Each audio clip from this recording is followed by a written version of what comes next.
Good evening. I would like to call our Town of Sidney Regular Council meeting on Tuesday, November 14th to order at 6 p.m. I am Mayor McNeil Smith. Hello to fellow councillors. To my far left is Councillor Novick, Councillor O'Keefe, Councillor O'Toole. To my far right, Councillor Duncan, and Councillor Gurnett. Good evening to staff in attendance this evening.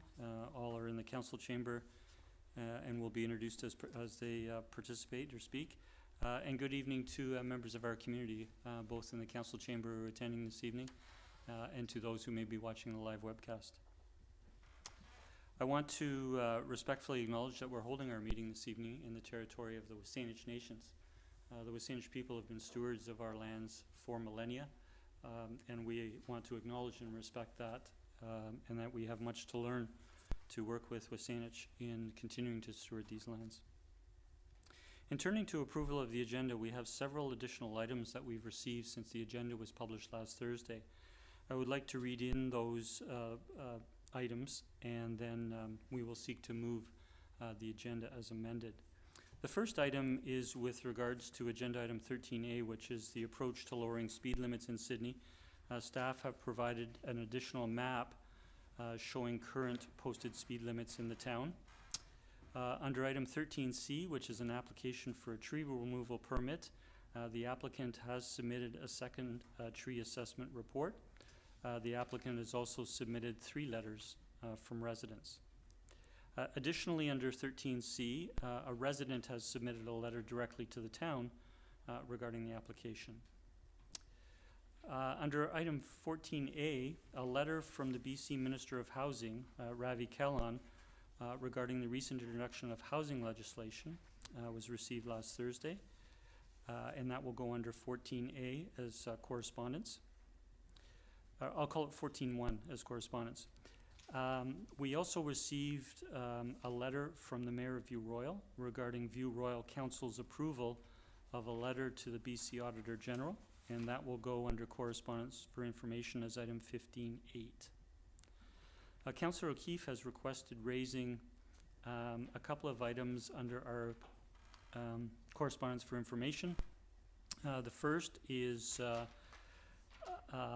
15.1, the letter from P. Bertrand and the email from S. Hayleigh requesting the town permit backyard chickens. We'll raise that from 15.1 to become 14.2 under correspondence. And second, the email from residents of Harbour Landing regarding the proposed development at 2060 White Birch Road. That is currently item 15.5, and we will raise that to item 14.3 under correspondence. Are there any other items council wish to raise from correspondence for information? Seeing none, I would seek a mover that our agenda be approved as amended. Moved as amended. Second. We have that moved and seconded. All in favor? And that motion carries. Thank you. We next turn to our regular public participation period. It's where we provide members of our community an opportunity to come forward and speak to council. Individuals, we ask that you keep your remarks to 4 minutes. I would, for a first time, ask if there are any speakers wishing to come forward. If you can please provide your name and the municipality that you reside in, and the floor will be yours. Good evening. Thank you. Hello, my name is Peter Bertrand, and I live at 10243 Forsythia Place in the municipality of Sidney. I would like to thank the mayor and council for discussing my letter about backyard hens. I would also like to present a petition of 146 signatures in favor of backyard hens. I collected these signatures by going door to door in my neighborhood where my petition received a favorable response. Additionally, some of the businesses in Sidney were willing to place my petition on their counter for customers to sign. I would also like to share why I think backyard hens should be legalized in Sidney. Did you know that Sidney is one of the only municipalities on Vancouver Island that does not allow backyard hens? I propose that Sidney should legalize backyard hens for 3 reasons. It would improve our community's food security. it would enhance children's education, and lastly, it would give people more opportunity to live sustainably. The first reason, improving food security. In recent years, we saw how easily our food security can become compromised. The definition of food security is the state of having reliable access to a sufficient quantity of affordable, nutritious food. Backyard hens provide affordable and reliable access to several eggs a day, thus improving food security. The second reason, that of education. Did you know that Colquitt's Middle School in Victoria has an educational garden that includes backyard hens? What a great idea. Students learn that hens can benefit a garden by eating pests, providing fertilizer, and more. Imagine if the school garden at Sidney Elementary had backyard hens as an additional benefit. Caring for animals has been shown to improve mental health in children.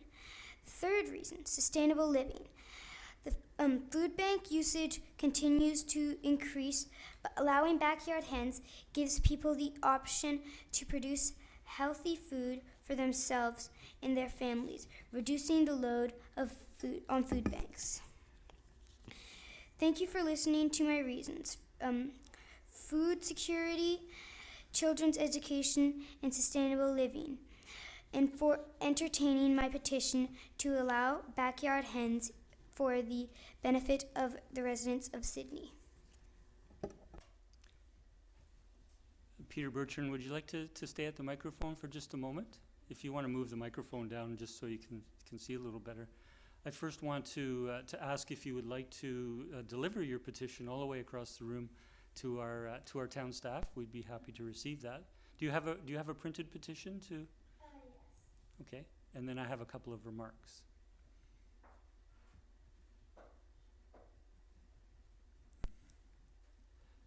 Peter, I first want to thank you very much for sending your letter into myself, addressed to myself and council. We were very impressed with how you made your points in your letter, and I know that staff have replied to your letter, and that you're aware of that. But thank you so much for taking the time to come and speak to council this evening. Your remarks were very well prepared, and we don't often hear from younger members of our community, possibly future council members. And so we really appreciate the thoughtfulness that you've put into this. The process that we're here in the town is that, having received your information tonight, both the petition and having listened to your remarks and the letter received previously, is that staff are currently preparing a report with all of the information that council will want to consider when we're considering backyard chickens in Sidney. And so we're anticipating, I consulted with staff today, and we're anticipating that report will come forward to council for discussion at one of our council meetings in the next few weeks, or possibly very early in 2024. So your letter and your presentation this evening were very well timed, and I want to thank you again on behalf of all council members. Thank you. You're welcome. I'll call for a second time if there's anyone wishing to come forward this evening.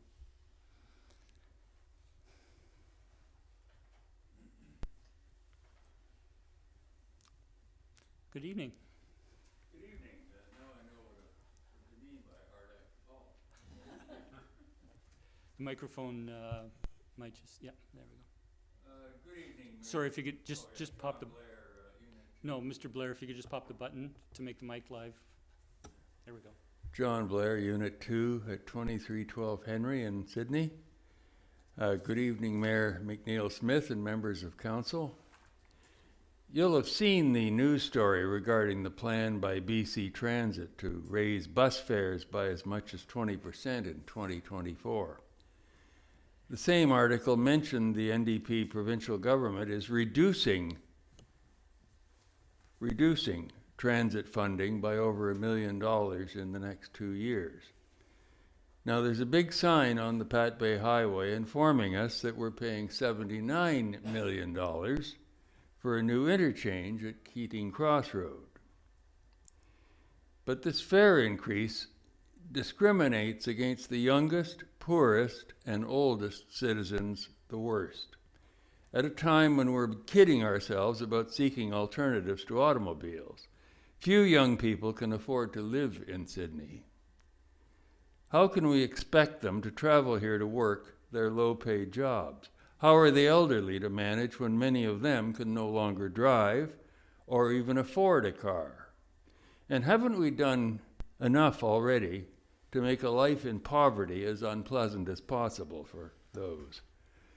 I appeal to you to call on BC Transit and the provincial government to hold fares at a reasonable level for all citizens.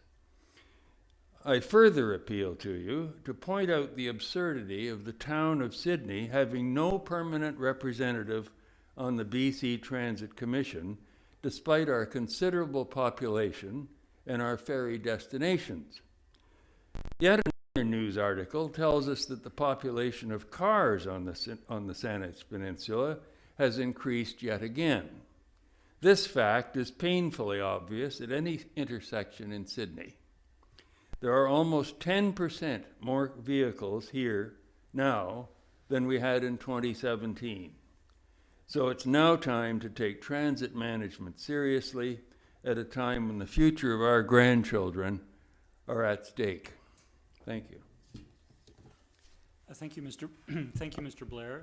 I certainly appreciate the points you've made in your remarks this evening.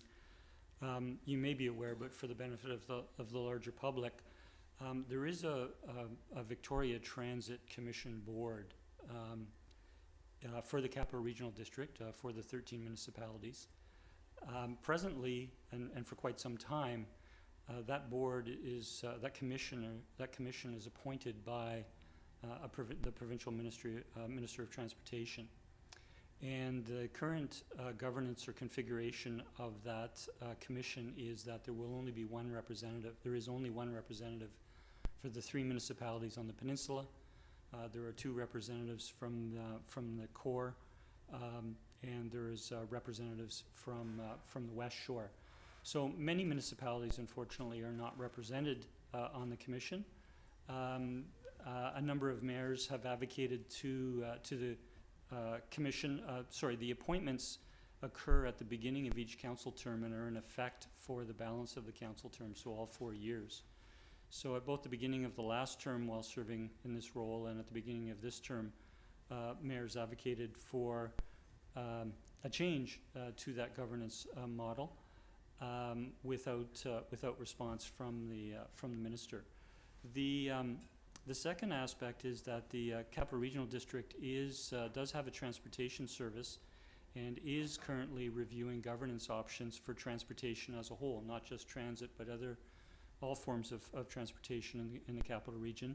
And one of the things that we are looking to do is to bring in a larger governance role for that would involve all of the municipalities and electoral areas in the CRD in governance. So I comment that many of the remarks are very well made and acknowledged by several, and that we're working within the constraints of the current Victoria Regional Transit Commission and trying to bring change through the CRD as well. I'll call for a third time if there's anyone wishing to address council this evening. Please come forward. And good evening. Good evening, Your Worship, members of council. My name is John Tidman. I live at 722 C Drive, Brentwood Bay. I also concur that is a tough act to follow, young man. Well done. I'm here tonight representing Norman Jean Pass, the new owners of 2519 Shoreacres, and their present application is to remove a West Coast cedar tree on the property. My wife and I are the previous owners of the property. I have correspondence from 3 of the adjoining property owners who are are of concern of the tree that's there. Is it okay if I share a picture of the trees to pass around, or would you like that? Or In the submission, Mr. Tidman, we did receive several photographs. okay. So we may have those. Yeah. Yeah. Okay. Fine. So like I said, I have three neighbors who have expressed concern about the existing cedar tree and their wish to see it replaced with more appropriate tree that would be more fitting for the location. Of the three neighbors, the most affected are Mr. and Mrs. Dodge, who live at 2517, which is directly to the south. And their driveway adjoins the 2519 property, and as I said, they're the most affected. In their correspondence to me about wanting to see the tree removed, they said that while we were renovating our home in 2017, the issue of this cedar came to the forefront. BC Hydro was called to install an upgrade power line that straddles our respective property lines all the way from the utility pole to the main street. During the install, BC Hydro observed the state of the tree and in many branches which were in contact with the power lines. BC Hydro stated that our neighbor would be liable for the damage to the power lines caused by the cedar tree. And it's interesting to note that in the photos there of the existing tree, it's clear that the power lines that today are need to be pruned probably before the snow season, because the power lines are in jeopardy right now of coming down on the Dodge's power lines. In discussions with Mr. and Mrs. Dodge, it was interesting to note that among other concerns, when they renovated in 2017, they had to replace their driveway because of the upheaval from the roots from the cedar tree. So it has been replaced, but of concern is that as of today, there is evidence, even since 2017, that there's cracking showing up again with upheaval from the roots from this cedar tree. The original arborist report from Bartlett Tree Service that was commissioned to report on the trees in addition to the other trees on the property that are being saved. Among the comments of the arborist was the tree has been pruned significantly in the past for service wire and driveway clearance neighboring properties. It is also growing adjacent to a secondary structure on the property. As a result, the tree has an asymmetrical appearance and may not be an ideal tree for the location. The tree has a somewhat stunted vertical appearance and has many larger diameter secondary stems on the eastern side of the canopy. And it's, if you see the pictures of it, it's not like it's one what you envision a majestic West Coast cedar tree to be, tall, stately tree with sweeping branches. It's in fact 4 or 5 stems that stick up, and it has more the appearance of a large out of control shrub than a tree. So the appearance of it is certainly not what you would expect your vision of what a West Coast cedar tree would be. Staff's recommendation that the application be rejected to remove the tree is understandable. It's a protected tree. And in fairness, Bartlett's report does not indicate that the tree is a hazard at present, which I understand is a consideration for warranting removal. But the concern of the neighbors and the passes, of course, is mostly about the tree is an unfortunate specimen. And in future, when the tree is further pruned, which, like I said, needs to be done really quickly now, it's just going to exacerbate the problem of the appearance of the tree, that it's asymmetrical, and to the west it's just shaved off. So in the future, that unappealing appearance will become more and more obvious. The other issue is the proximity to the garage on the Passes property, which they will be wanting to put a new roof on it and re-side it. And the cedar is going to have to be, which is visible in the pictures, cedar is going to have to be pruned back significantly to get access to put a new roof on the garage and to do the siding. In October, we commissioned an additional arborist to do a study for us on the condition of the tree. Tomahawk Tree Services came and did a report, and I think it got included today maybe as a late item. I appreciate if it did. In their comments, they say the western red cedar is recommended for removal due to the inappropriate location near an accessory building, neighborhood driveway, and overhead utility wires and poles. The tree has a significantly disproportionate and uneven canopy with an entirely weighted to the east. And he comments here too. I guess he was speaking with the Dodgers, and the comment about the driveway having been replaced once already, and showing stress again already. Mr. and Mrs. Pass are anxious to be good neighbors. They're in application right now for a permit to build a new home on the property, and are desirous to have a good relationship with their neighbors, and so are concerned about their views about the tree, and significantly the Dodges, who are going to have the most impact with the continuation of the utility. So to that end, if council was of the attitude that there is a worthy debate of replacing the tree, Mr. and Mrs. Pass, the existing condition would be that if it was approved to remove it, that it had to be replaced with 2 trees. Mr. and Mrs. Pass are very concerned about the issue of tree preservation and support the bylaw enthusiastically. And their proposal would be to replace the tree not with 2 trees, but 3 or maybe even more trees, whatever staff deemed would be an appropriate number or type or species of trees to replace it with. They would support it wholeheartedly.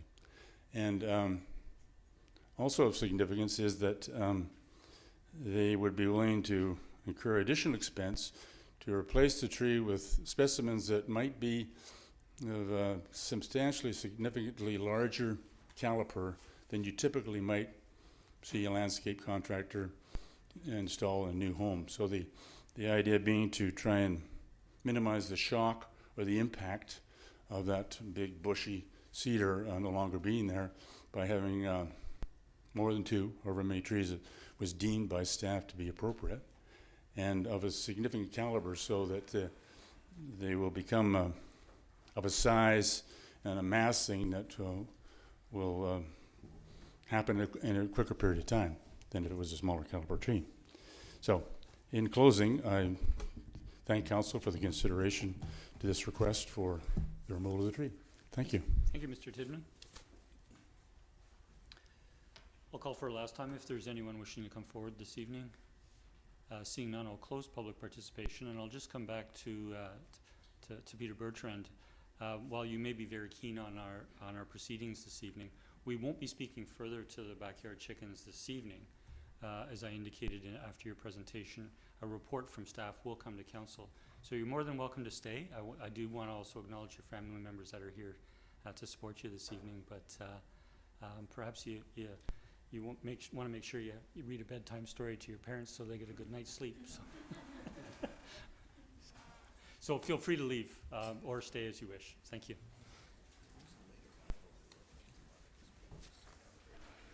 Okay, sorry. Okay, that's great.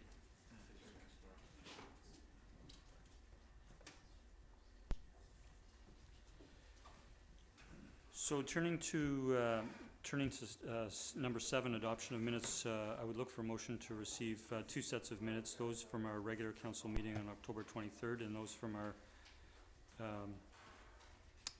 those from our special council meeting of October 23rd. So moved. Second. Moved and seconded. Any corrections? Seeing none, all in favor? The motion carries. Thank you. We're now turning to number 9. It's a rise and report from in-camera minutes. This is for information only. And the motion that was passed by council at our special council in-camera meeting of October 23rd was that staff be authorized to issue a request for proposal for the operation of the 2024 Sidney Street Market. Moving along, we don't have any reports under Mayor's report or councillor reports this evening, so we're now turning to committee reports under number 12, and we'll begin with 12A, which is we are receiving the minutes from our Committee of the Whole meeting of November 6th. They're being received on our agenda. They don't require a motion. And I would just turn to committee members if there are any corrections to those minutes. Seeing none, I will turn to Councillor Duncan, who was chair of that committee the whole meeting, to walk us through the 3 recommendations. Councillor Duncan. Okay, thank you.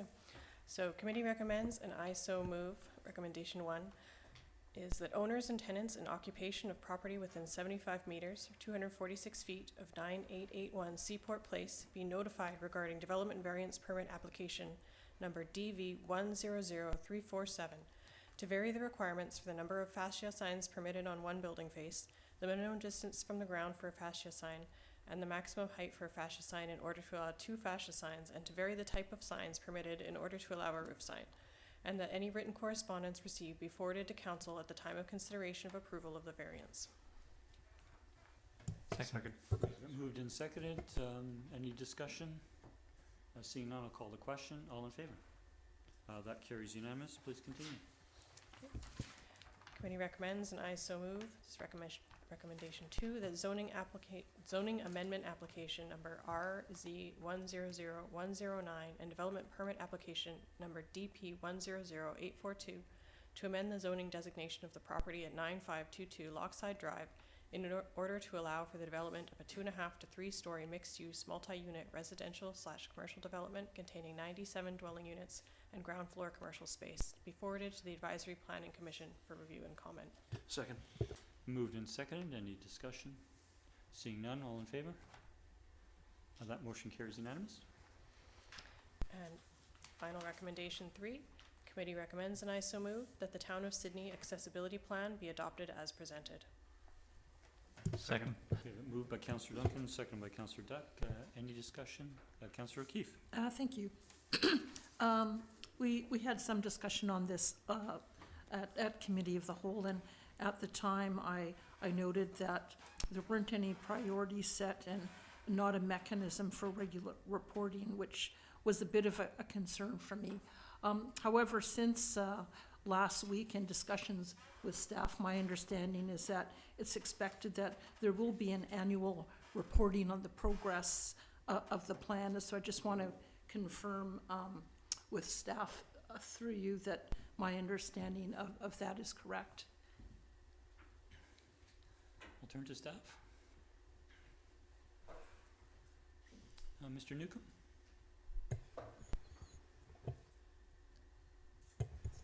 Mr. Hasek.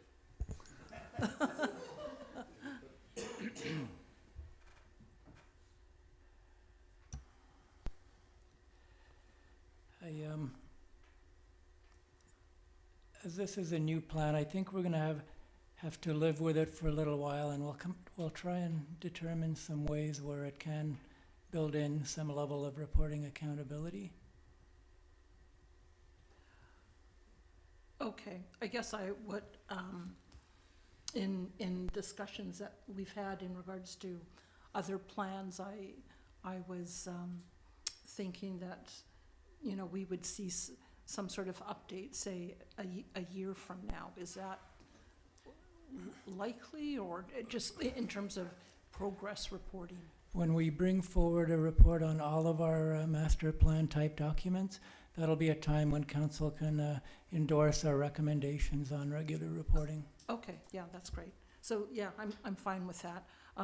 Another thing that I noted when I took another look at the plan is that a lot of the actions in it are things that are already underway, and many of those things were recommended, came forward through SPAC, like the emergency management planning, communications in different formats, changes to our website, to our logo, a number of actions related to transportation, active transportation planning, downtown parking study. So also progress on public washrooms. So I think there's a lot, although there's not any set deadlines or timeframes in the plan, I'm satisfied with it being as it is because there are already a number of things underway. So I'm happy to support the recommendation and move forward. Thank you.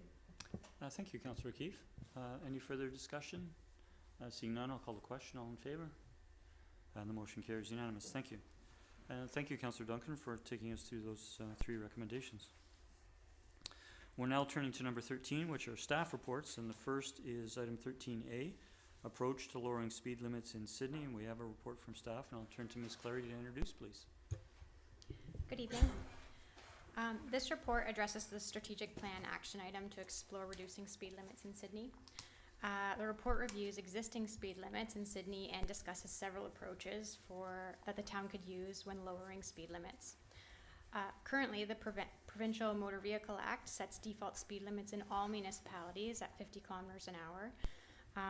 And to change these, the municipality has to do so by bylaw, and for it to be enforceable, also has to sign those locations as well. Key considerations discussed in this report include how to determine appropriate speed limits for each street, the signage required to reflect the new speed limits, and traffic calming measures that would be required to actually achieve lower speeds. We can't expect vehicle behavior to change just by putting new signage up for all users. So traffic calming should go hand in hand with speed limit reductions. Lowering vehicle speeds has been shown to reduce the frequency and severity of accidents, but it should be acknowledged that it won't completely eliminate all accidents, unfortunately. I won't go into all the details of this report, but there is a lot of information in here, some discussion about what other municipalities in the region have done recently. Ultimately, staff are recommending that we go to some form of public engagement and complete a public survey in 2024, and then bring the results back to council for decision for potentially implementing in 2025, depending on the level of support heard from the community. And I'm here to answer any questions if you have any. Thank you, Ms. Clary. I'll turn to colleagues if there are questions. Councillor O'Toole. Thank you, Mayor. And thank you to staff for bringing this forward. As is noted in the report, it's a strategic priority for the town to address speed limits, and I thank staff for initiating this process. I guess I'd gauge staff's opinion, and I'll acknowledge I'm maybe a little concerned about the timeline that's identified in here. So consultation in 2024 with an aim to implementation in 2025. Are there capacity related issues if we were to be more aggressive with respect to that timeline, number one? And number two, is it fair to say that through the active transportation plan and the consultation process that we had significant feedback from residents around speed, and potentially even I think approval or recommendations from the consultant that speed reductions certainly create a better environment to encourage active transportation. So I guess I'm gently trying to suggest that I think we've had that consultation with the community, and looking to see if your recollection is similar to mine with the feedback on ATP. Through to Councillor Rintoul, there weren't specific questions, like there wasn't one specific question saying, do you support speed reduction in Sydney as part of the ATP process? Bicycle boulevards, where there is shared use of streets with bikes and vehicles, would require the speed limits to be reduced on those locations. So I would say, yes, we often hear from many residents always about reducing speeds. However, I would caution that just doing a speed limit change doesn't necessarily encourage vehicle speeds to be reduced. So it has to go hand in hand with traffic calming, because just putting up new signs may set an expectation that people will slow down, where it may not actually change behavior. So yes, we have heard a lot through many different avenues that people think drivers are going too fast in Sydney. As far as the timeline goes, we are always challenged by resources. If there was a decision to, forego community engagement because council felt that information we hear from the public on an ongoing basis has led us in this direction. We could bring forward a budget item and start putting up signs more quickly and bring forward a bylaw amendment more quickly than what is suggested. It's really just about priorities. And if council tells us that this is a priority, we can make it happen. Okay. Yeah, thank you for that. I don't recall anyone saying they should be able to drive faster than the posted speed limits. My daughter perhaps, but other than that, no. So, yeah, thank you for that answer. Appreciate it. Thank you, Councillor O'Toole. I'll turn to Councillor Duck. Yes, through you, Mayor, to staff, thank you again for this presentation. I'm looking forward to that opportunity. It's certainly that pedestrians and cyclists in Sydney will welcome that. I did note in your report that there's one area that is beyond your control, which is Lochside, continuing from Ocean Out and Ocean Down, is under control of Modi. Have you had any further interactions with them about this? Because we are getting significant letters from residents of North Saanich and Sydney on this road as to the speeds that people are traveling on it. Through to Councillor Duck, I have had initial conversations with ministry staff. It sounds like it's challenging based on their procedures and regulations in place to have speed changes on ministry roads. However, we will continue to explore that idea, but it sounds like it's very challenging from their staff's perspective. Just to follow up to that, so in reporting back to these residents, can we give them some indication of direction? Is that a faint hope clause, or is there something more that we can possibly see bringing it down at least from 50 because of the complaints there? Have seen people in excess of 60 in that, and any potential of even that? Thank you. Through to Councillor Duck, there is a potential of putting like a speed reader board up, which would make people more aware of the speeds they're traveling, which could act as some traffic calming. And we could look at other measures. However, with the bike lane immediately adjacent to the road, it's kind of hard to narrow the lanes in that location. We can definitely keep exploring options without actually making a speed limit change on how to encourage drivers to slow down. Thank you. It's apparent that we're between a rock and a hard spot on this one. So yeah, I hope we can convince Modi that this is a good move. Thank you. Thank you, Councillor Duck. I'll turn to Councillor Novick. Thank you, Mr. Mayor, and through you to staff. Thank you very much for this report. I'm always a bit concerned when I hear about traffic calming.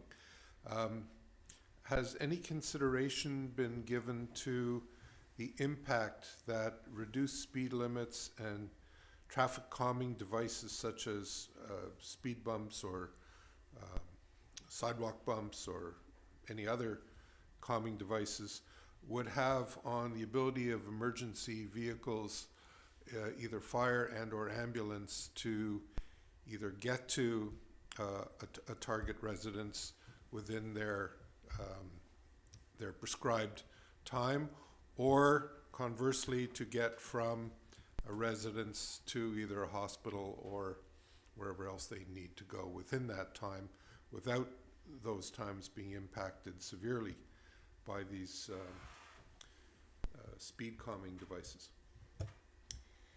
Through to Councillor Novak, yes, that will definitely be a conversation if we do go down this route of doing more traffic calming throughout Sydney. And just to be clear, we're not talking about putting speed humps on Rest Haven or Lochside.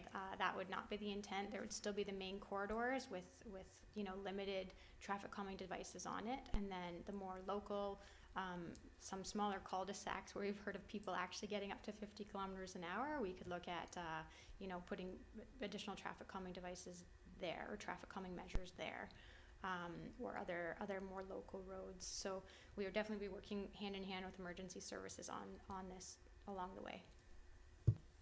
Thank you. Thank you, Councillor Novick. Councillor O'Keefe. Thank you. I'm wondering, do we have any info on accidents involving pedestrians or cyclists. As coincidentally, we have the RCMP report on our agenda tonight, and when I was looking at that, it looked like the problem spots for accidents were mainly in parking lots, Save on Foods and Thrifties, a couple other major intersections, which I think we're all aware of. And I was thinking, do we have any idea of other trouble spots for pedestrians and cyclists where speed was a factor?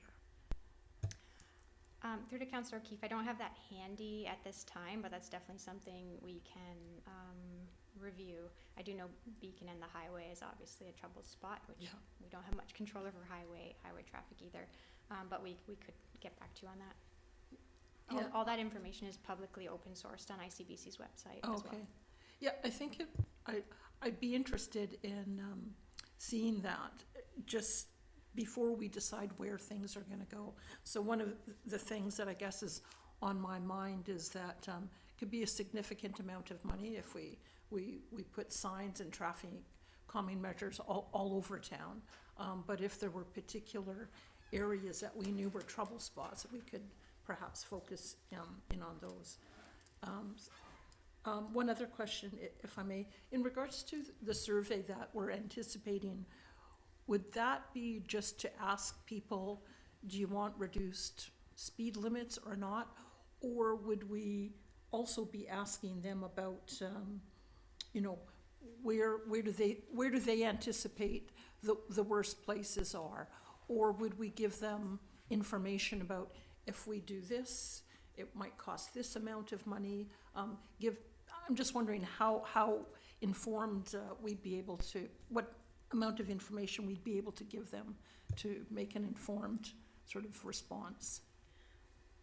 Through to Councillor O'Keefe, if Council does move the recommendation, we would have kind of a baseline to start working with as far as asking questions. The recommendation is to base the public engagement on a 30-kilometer-an-hour speed limit on local roads. So we could say, community, do you agree with this approach? And then also potentially getting them to rank the different traffic calming measures that could be put in place, or asking them if there's some in particular that they would hate or would really like to see. I don't know if Ms. Judson has any other ideas as far as engagement goes. Thank you. Through to Councillor O'Keefe, along those same lines, also asking people, would this approach, the speed limit on local roads, meet any concerns you may have about speed limits? It would be phrased better than that, but it's possible that for some people with speed concerns, the concerns aren't the local roads. It could be Rest Haven, or, we've talked about Lochside. So also trying to get the idea of, is it the local roads you'd like to see changes on, or something else? Okay. And one more, if I may. I'm thinking about once we change Bowerbank to a bike boulevard, and that's going to put more pressure on Rest Haven. And I guess I'm wondering, is it worthwhile to wait until that kind of all unfolds and to see what the impacts are? So I just wonder if staff had any thoughts on that. Through to Councillor O'Keefe, that's definitely an option. We could wait and see what happens with the Bowerbank adjustment, and then we could move forward with other speed reduction based on that, if that was Council's decision. Yeah. Okay. Thank you. Thank you, Councillor O'Keefe. I'll turn to Councillor Garnett. Thank you, Mayor. Through you to staff, and thank you for the report as well. Just curious, with regards to public engagement, and you mentioned the survey, and this may be a difficult question to answer, but maybe not. You mentioned the pop-up outreach opportunities, and does staff have a sense that provides us a level of engagement that we typically don't get from survey respondents? Through the Mayor to Councillor Garnett, it is an additional way that you can reach people that aren't already actively engaged. It doesn't work for every topic, but something like this that you can explain fairly quickly, and that I think a lot of people would have an opinion on, I think it could be quite effective. What we don't want to fall into is only hearing from the people who are already following along with our projects. And that, the reason I recommended the pop-up is that I wasn't sure if this issue would engage people to the extent that if we said, come to the Mary Winspear Center at 7 o'clock on this date, if people would adjust their schedules and come. But I bet if you were in a busy enough area and you were chatting with people, we would get a sense of some additional perspectives. Great, thank you very much. Thank you, Mayor. Thank you, Councillor Garnett. Councillor Duncan. Thank you. I'd like to follow up, I guess, on Councillor Garnett's question. When we did the dog park consultation at the Resthaven Park, they used sandwich boards and I believe for the ATP at the school, I remember seeing a sandwich board as well. Could we do something like that again if there was a strategic place? Resthaven is the one I'm really interested in hearing. If we could put a sandwich board out, and then we might get people sending in input again, because I feel there's strategic intersections that we have identified already in the ATP for flashing crosswalks, and those neighborhoods in particular, it would be really interesting to see, and they're probably already wide enough we could put a sandwich board. Yeah. Yeah, and when a proposal has these kind of like location specific, like when it's so relevant to specific areas, sandwich boards can be extremely effective. They're one of my like favorite cheap and cheerful communications tools. So I think you're right. I don't think we spelled that out in the report, but it's a great idea. It doesn't cost us almost nothing. Okay, thanks.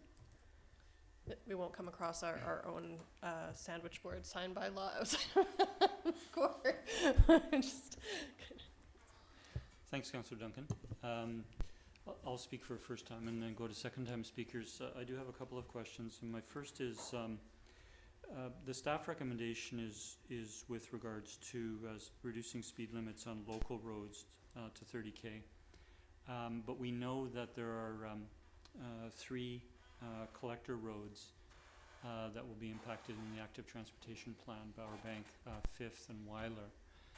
And in the staff report, it speaks to the need, or that can be addressed by amendments to the OCP in the designation of roads, changing that. So, independent of how council moves forward in terms of the staff recommendation, staff will initiate, perhaps in 2024, a process to amend the OCP to bring those to local, for those to become local roads.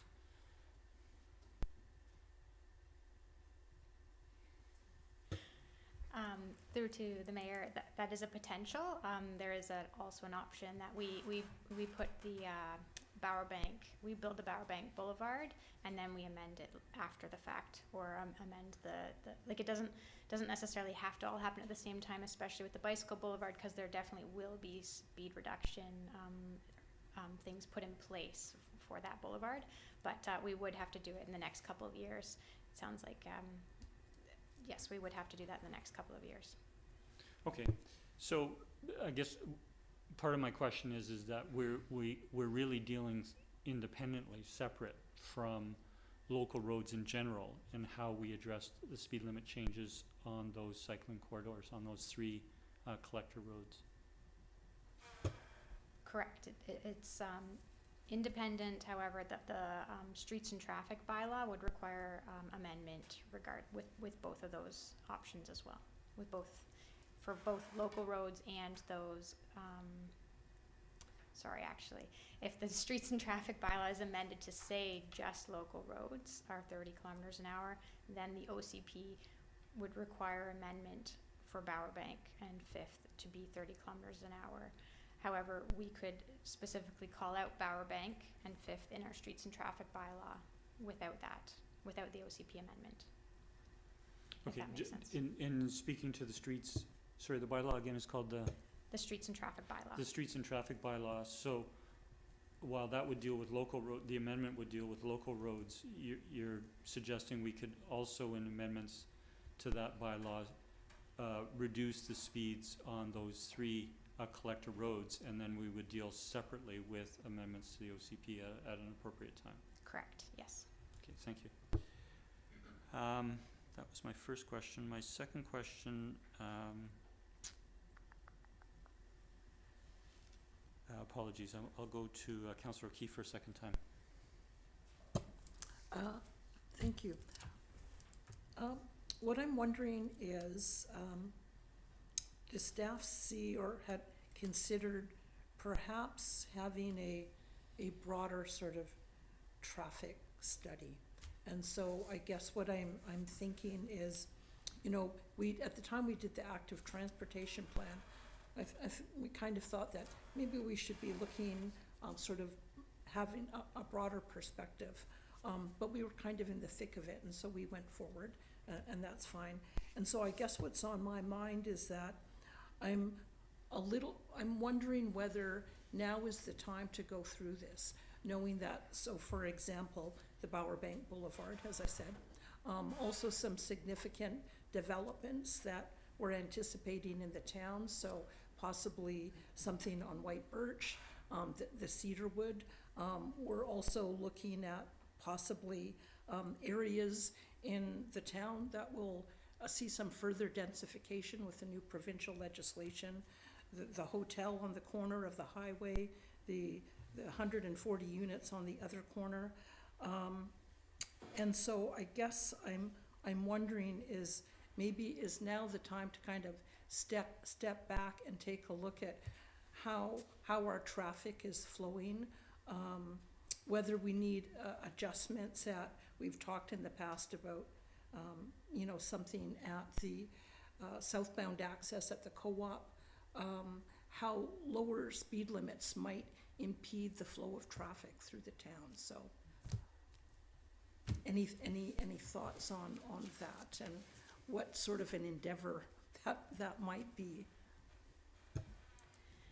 Through to Councillor O'Keefe, that's definitely something that staff have discussed and thought about.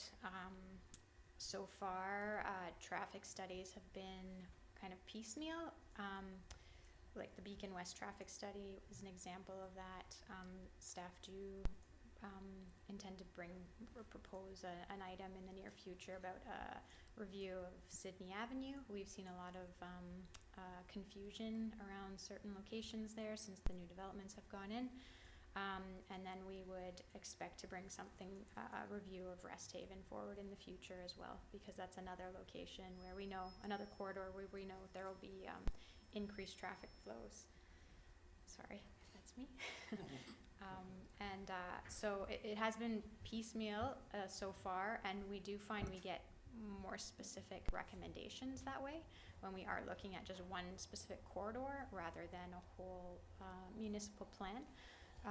However, if that is a direction council want to take, look at the whole town, the traffic movement in the whole town, that is an approach staff could look at in the coming few years. Okay, thank you.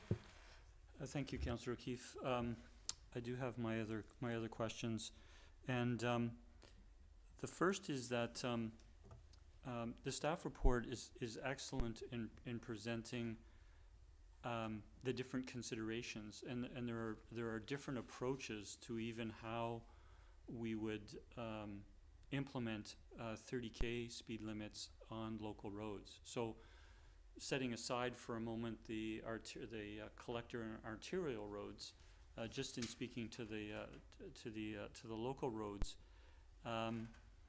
staff have indicated different approaches, and so even it's listed under alternate recommendations, but there's just these are other considerations. So prioritizing traffic calming over speed limit changes.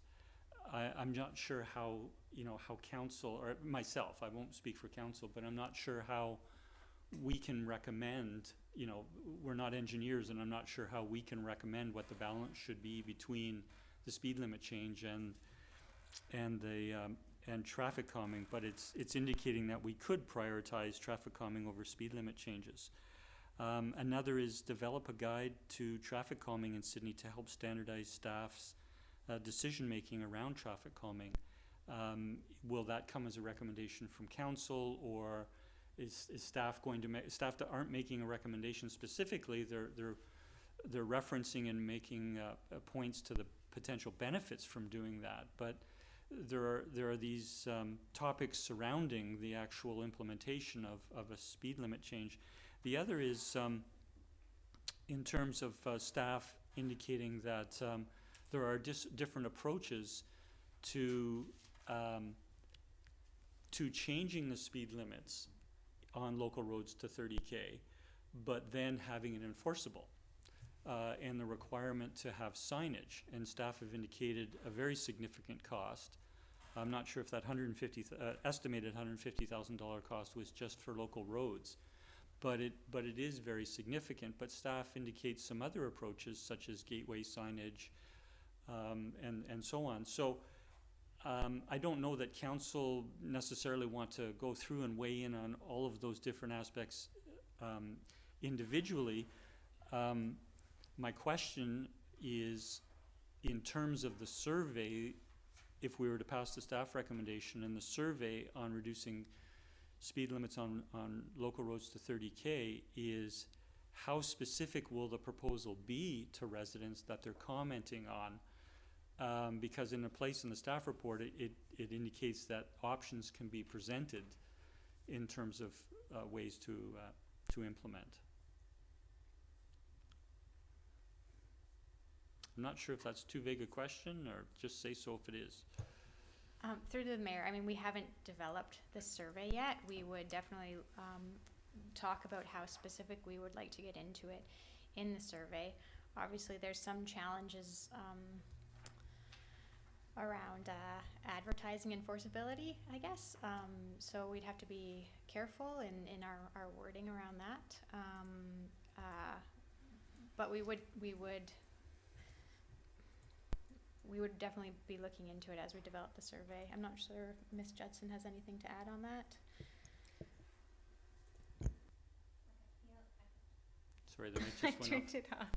I feel like that level of detail would almost be like asking the public to demonstrate expertise they don't have. So I don't know if a public survey would go into that level, but I wasn't clear if what you were looking for is for the survey to go into all these different avenues, or if you were talking about staff returning with more fleshed out options. Yeah, I guess I was seeking clarification on how specific a proposal will be in a survey to garner responses. I'm hesitating from commenting on the recommendation, advocating, for or against, until there's a motion on the floor. But one of the concerns is how specific that proposal is to residents, and how open-ended it is. And I'll leave my comments for when there's a motion on the floor. So I do appreciate the response. And I guess I did ask my other questions in terms in terms of some of those other items, in terms of bringing forward a budget to increase the miscellaneous transportation improvements capital budget.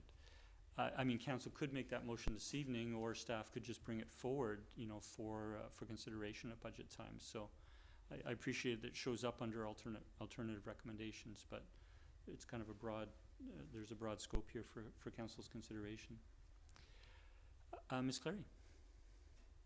Sorry, I would like to just add, with respect to prioritizing traffic calming over speed limit reductions, from our discussions with the District of Saanich, when the pilot project was in motion and many municipalities were going to be participating in this regional speed reduction plan, there was a consensus knowing that to ultimately reduce vehicle speeds, you need to implement traffic calming. However, you may change behaviors in some drivers, and any change is positive.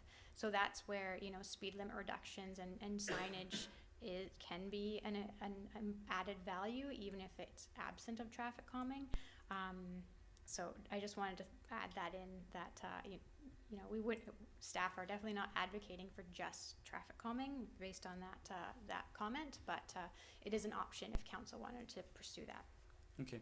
My last question is not with regards to local roads. The staff recommendation is with regards to local roads, but my question is concerning collector and arterial roads, and staff do speak to it in the report in terms of how we might approach speed limit changes there. And one of the discussions in the report is with regards to obtaining additional data either for all collector roads and arterial roads, or we could, raise particular sections of roads or particular roads. And in the staff report, it indicates that in collecting data, there may be a limitation or a challenge in that the data collection method that is typically used is speaking to current behavior and not collecting data that is relevant to the behavior we would be looking to change to. But I'm just wondering, for me, speed limits is a very technical matter. It's engineering design, and there's many components to it. But in terms of getting data, do staff have some level of comfort that if there were particular areas in our community identified, that we would feel comfortable with the data to direct us in considering what level of speed, if and at what level speed limit changes would be recommended? Through to the mayor, we would engage a traffic consulting engineer if that was the direction of council to use existing current 85th percentile speeds, which is on average the speed people feel comfortable driving down a road. So we would look to a professional. I am not a traffic engineer, a specialist in this area, so we would definitely look to hire someone to walk us through that, how that would work. And I do want to add that we can design, if we choose to lower speed limits, we can design the road in such a way to make the 85th percentile lower. So that's where traffic calming measures come into play. You feel less comfortable driving down a road at a higher speed if there are bulges narrowing up the lane widths for you. So we would engage a consultant to guide us in that location, in that direction. And we do have a lot of traffic data already collected in Sydney, but really we would hope a traffic consultant could guide us to tell us where we would need additional data in that respect. Thank you for that. But a clarification is on the 85th percentile, the 85th percentile is what is today. If we actually want the 85th percentile to be lower than what is today, or the community at large in a particular corridor wants it to be less than the 85th percentile, then receiving that as a recommendation from the consultant is one thing, but does it actually direct us or provide the evidence, if you will, for us to make a change? Again, that's where traffic calming would come in to reduce actual speeds on the road and reduce that 85th. Will encourage people to drive slower and get the 80th, because 85th percentile is about 85% of people feel comfortable driving at that speed or lower on the road. You're always going to get the speeders no matter how you design a road. There will always be people who drive too fast on it. So yeah, the speed studies. Some municipalities are doing it. I don't know. It's challenging. That's okay. It's a challenging topic to know. It's philosophical which one's the right one to pick. So. Okay, thank you, Ms. Clary. So I'll not seeing any further questions. So we do have a recommendation. I would look to a council member who would want to move forward the recommendation for discussion purposes, and we can certainly express our views on any other alternatives as well. I'll turn to Councillor Gurnett. Thank you, Mayor. I'll start and move a recommendation. I'll move a recommendation that staff conduct a public survey, pop-up outreach opportunities, and sandwich boards on the proposed approach of reducing speed limits on local roads to 30 kilometers an hour in 2024. I'll second that for discussion. Okay, I'll turn to the mover and seconder. Yeah, thank you. I guess what I would just want to add as a comment is just that I completely agree with staffs on the traffic calming measures. Even if we put signs all over the community it's saying it's 30 kilometers an hour, the reality is there would be no such thing as speeding tickets if everybody followed the rules of the road, and clearly they don't. So I think traffic calming measures are an important component, and they do alter behavior. Again, I hate to harken back to my walks, but I see it in certain areas of the town where people do tend to drive slower based on those things being there. I think it's a good first approach. I'd like to hear what the community has to say, and there is the possibility that the community says, you know what, we don't have any interest in this, and then you don't have to worry about moving forward with any of these other things, and then staff can move forward with the Bauer Bank and so forth and the other parts of the ATP. But having speed limits in the community where pedestrians and cyclists feel comfortable using the roads and sidewalks is an important key component of the ATP. So I think this is a good starting place, and I'd just love to hear what other people have to say. Thank you. Thank you, Councillor Garnett. I'll turn to the seconder.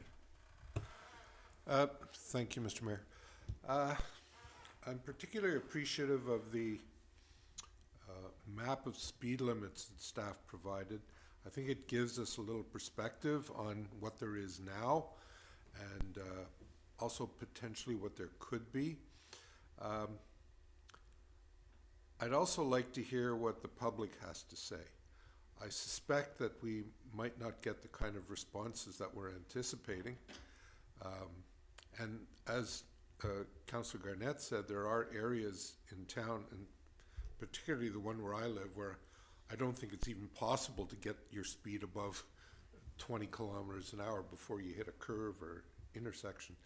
So I think the way the town is designed produces some natural speed calming. But yeah, let's take it and see where it goes, and hopefully we can get some engineering reports to either confirm or debunk what the survey tells us. Thank you. Thank you, Councillor Novick. I'll turn to Councillor Duncan. Sorry, Councillor O'Toole and Councillor Duncan. I did write Councillor O'Toole. Thank you, Chair. Yeah, I'm keen to hear what colleagues think on the motion that's before us. My concerns remain with respect to the timeline for this. To reference the speed limit map that Councillor Novick referred to, this map illustrates within our small town that we have speeds of 20 kilometers an hour on streets, 30 kilometers an hour, 40 kilometers an hour, and 50 kilometers an hour on certain streets. Of interest, streets like White Birch or Shoreacres or Jan Place or Henry are 50 kilometers an hour. And we know that, as was been pointed out, no one is able to travel 50 kilometers an hour on White Birch. It's just not possible. So why are we accepting that as our posted local speed rate? And parts of Henry vary and are 30 where the school is, slower in other locations. So we need to see some continuity here, and I'm just not as convinced that taking it, 2024 to survey the public, on this is a desirable point to be in when we've seen through the active transportation surveys, references to reducing speeds. We've heard from that consultant that it's one of the best things we can do to encourage active transportation is to make people feel safer when they're using active modes of transportation. Pedestrians, cyclists, reducing speed helps. And I just feel like we've gone through that process through the active transportation surveys that we conducted that were very well responded to. So if this motion doesn't proceed, I may be inclined, to look to staff to come back with a bit of a revamp on this report to maybe streamline it to focus specifically on changing local speeds, speeds on local roads to 30 kilometers an hour, unless posted otherwise in school zones or, that is 30 kilometers an hour. Just to simplify things, and then to look at streets where we know there is more volume specifically and ask staff for their further insight. For example, on Resthaven North, Beacon West, further information on Lochside and the relationship there where we may have some input with them with the eye, as Councillor Duck asked.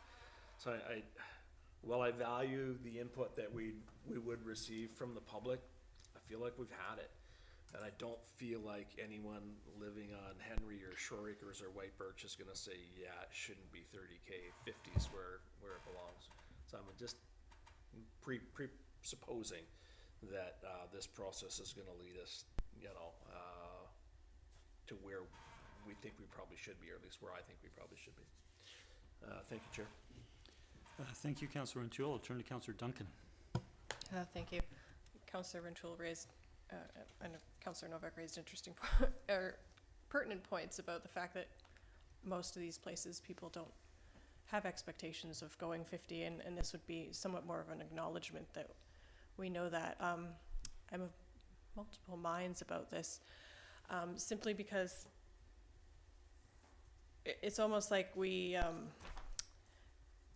would be, I guess, doing something we acknowledge we already do. We hear about people a lot of the time concerns about speeds on roads, but then we also, when we did our active transportation plan, received a lot of feedback that nobody wanted changes to roads if it meant more bikes could be on them. And so it's very strange because, bike infrastructure is by definition traffic calming. It is the traffic calming measures that we would be looking at, only moved in a slightly different way. When I look at this traffic calming measures, they're all, I'm sorry, I've changed my page here. They're, center line bollards, bollard curb extensions, temporary medians.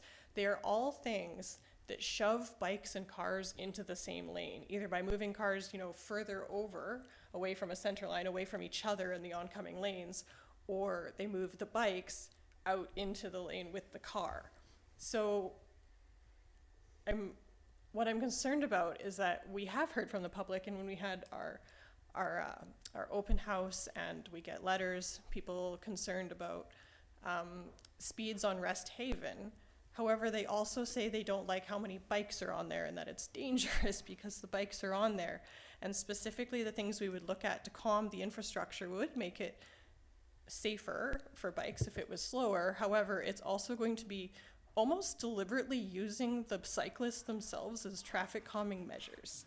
And it seems to me that we have the public, on the one hand, to be very supportive of making cars slow down because it endangers other vehicles and pedestrians, but they don't want to do anything that would allow the bikes to be there safely. And it seems that the conflict is primarily because cycling lanes would have removed parking, right? And right now, those parked cars are actually what's helping slow traffic down because you have to avoid the cars. And you couldn't put a parked car there. Instead, you could put a human being on a bicycle. And so what I guess my concern is that when we consider traffic calming, we consider not how we're going to be minimizing. I guess the Bower Bank corridor is how we intended, to minimize that conflict between cyclists and vehicles by moving more of the cyclists off of the Rest Haven and more of the cars onto Rest Haven. And so I take Councillor O'Keefe's point, very well, that maybe we should see how that works out, that the cars will be, they will be going slower, and we will have put infrastructure in there to keep them safe from each other and from pedestrians who continue on that space. But I am concerned because a lot of people have raised that, it is a common route for the long distance cyclers on Rest Haven on the weekends, and I don't know if those large groups are going to necessarily move up to Bower Bank. I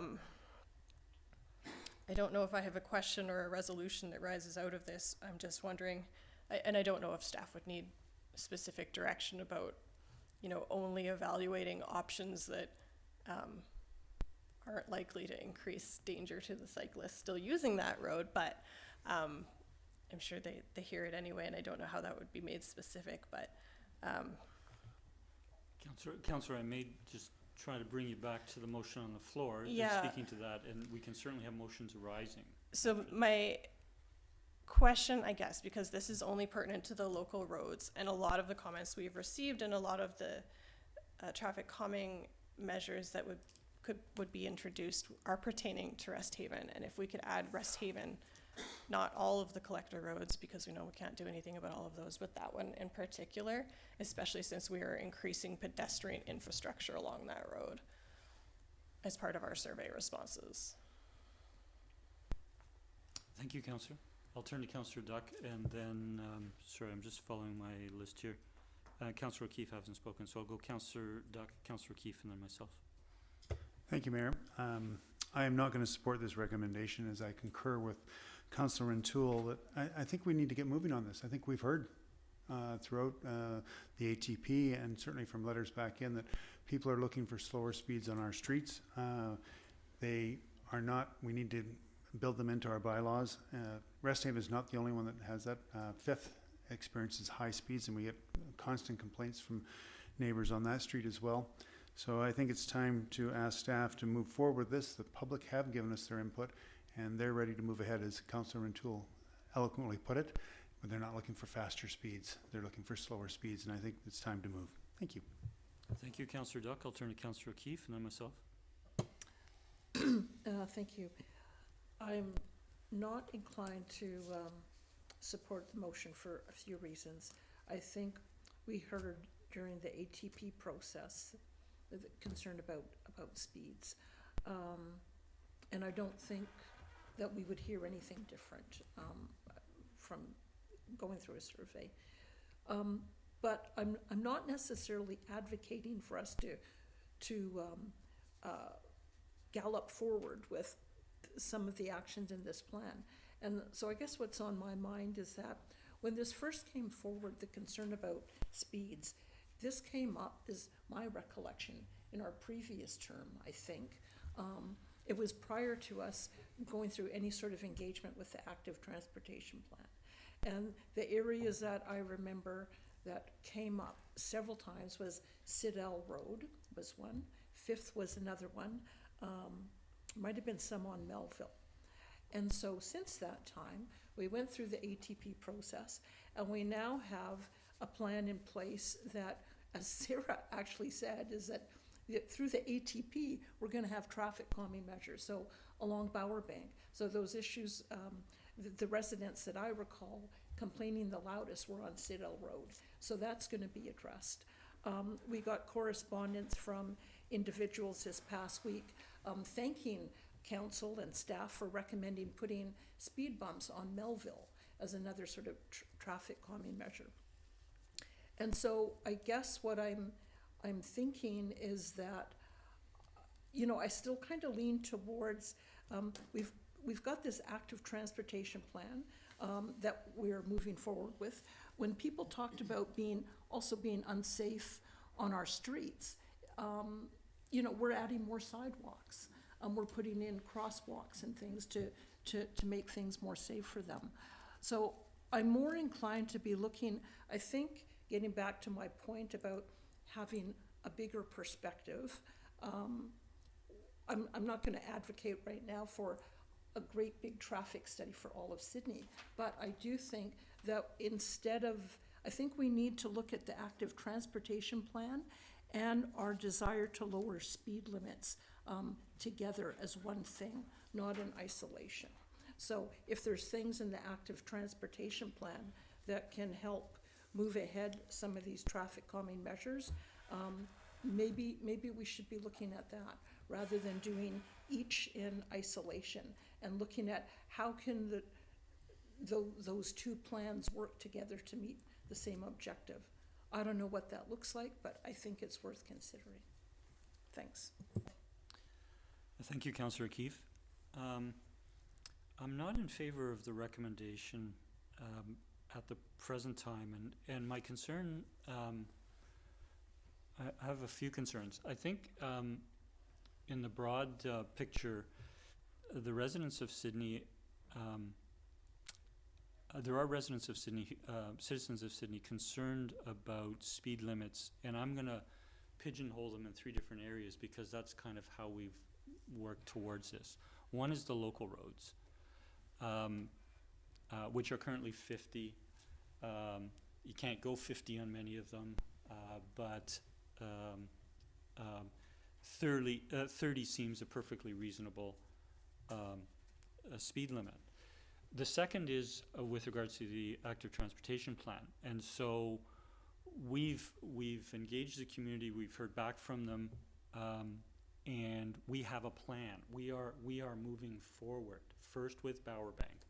Bower Bank is currently a collector road. It's It's going to be changed to a local road by putting in the cycling corridor with traffic diversion, calming measures, and if we change our bylaws, posted speed limit. So, and eventually change the OCP. So there is a specific plan there, and I think the community understands that to a degree. The third is our arterial and collector roads, where quite frankly we spend most of the time. That's where our traffic is busiest in the community, and quite frankly that's where we've heard from residents in different parts of the community. In particular, I mean, I happen to live, you know, in the North Rest Haven corridor, if you will. That they would like to see enforceable speed limit changes in those areas. So, can we do it all at once? Well, we are going ahead with active transportation. We're taking the next. We're suggesting taking the next piece with regards to local roads, but unless we come up in a motion arising, we're leaving for the moment our arterial roads and collector roads, which I have some concern about, but which we could address through future motions. My concern with going to a survey is that while the staff report very, very well, in an excellent way, describes the options for putting 30K in place on our local roads, there is this distinction between whether it's going to be enforceable or not. And I think there could be a general acceptance that we are not going to spend $150,000. We are not going to put up 300 30K speed limit signs on all of our local roads in the town of Sidney. I don't know that that the public would be supportive of that expenditure, or they would be supportive of seeing the need to do that. I think if we move forward on changing the speed limit to 30K and we communicate that in an effective way, that we're communicating that this is, from input from the community, this is a desirable way to go forward, and that there are awareness and education opportunities to do that. And quite frankly, most of our local roads are not going to be enforced at 30K. So I'll come back to my question that I asked of staff earlier in terms of how definite the proposal would be in the survey that goes out to residents. And my comment is that I think speed limits is a very technical matter. I think in terms of asking the public, what it should be, or what measures we should put in place, or how it should be enforced or not, I think we need to work with our staff and traffic engineers if necessary, and come up with a fairly specific proposal that, yes, if we're going to move forward on local roads now, this is what we're proposing where the signs will be, and acknowledge that it won't be enforceable in most of the areas, but we are communicating that this is we're looking for a behavior change in our community to make it safer for pedestrians and cyclists and people using mobility devices on our local roads. So I agree with some form of engagement on a proposal to change the speed limit on local roads, but I would perhaps envision seeing a more specific proposal on how that would be implemented come to council, and that we, as we have done in the past, put it out for 2 weeks or 4 weeks to solicit feedback from the public through our normal communication channels. On that, I believe we will get responses to that. I'm going to throw in a question that came up while Councillor Duncan was speaking, and that is, I can remember a proposal, and I'm sure there's been an example after this one, but back sometime around 2010 or before 2010, there was a proposal to bring down the overhead wiring on Lochside Drive, and there was 3 different levels of plan proposals, and they had significantly different price tags on them. I can't remember what they were, $500,000, $1 million, and $1 million something.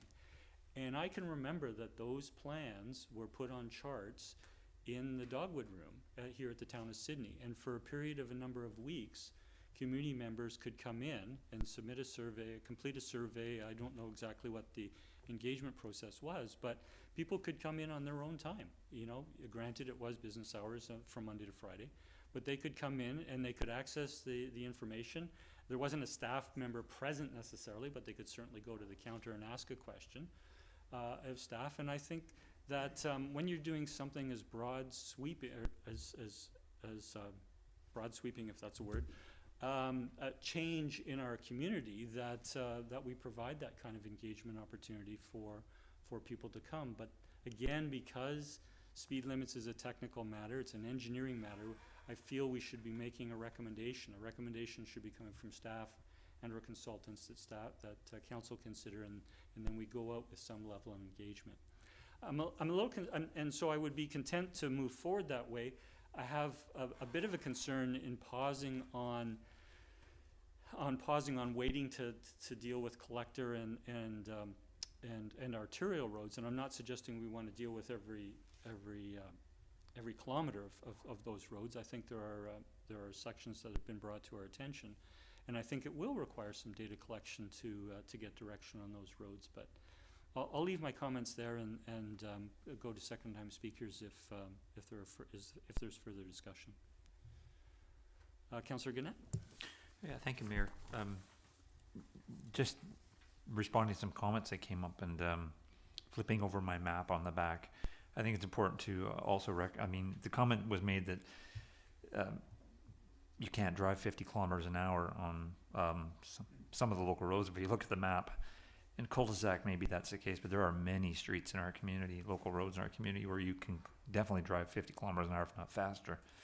So I think that's something to take into consideration. And with regards to people coming into town hall and the dog room, which has been done in the past, I think then you're not going to hear from working families because they just can't come here when town hall is open for business hours. So that would be a segment of the population we wouldn't necessarily get feedback from.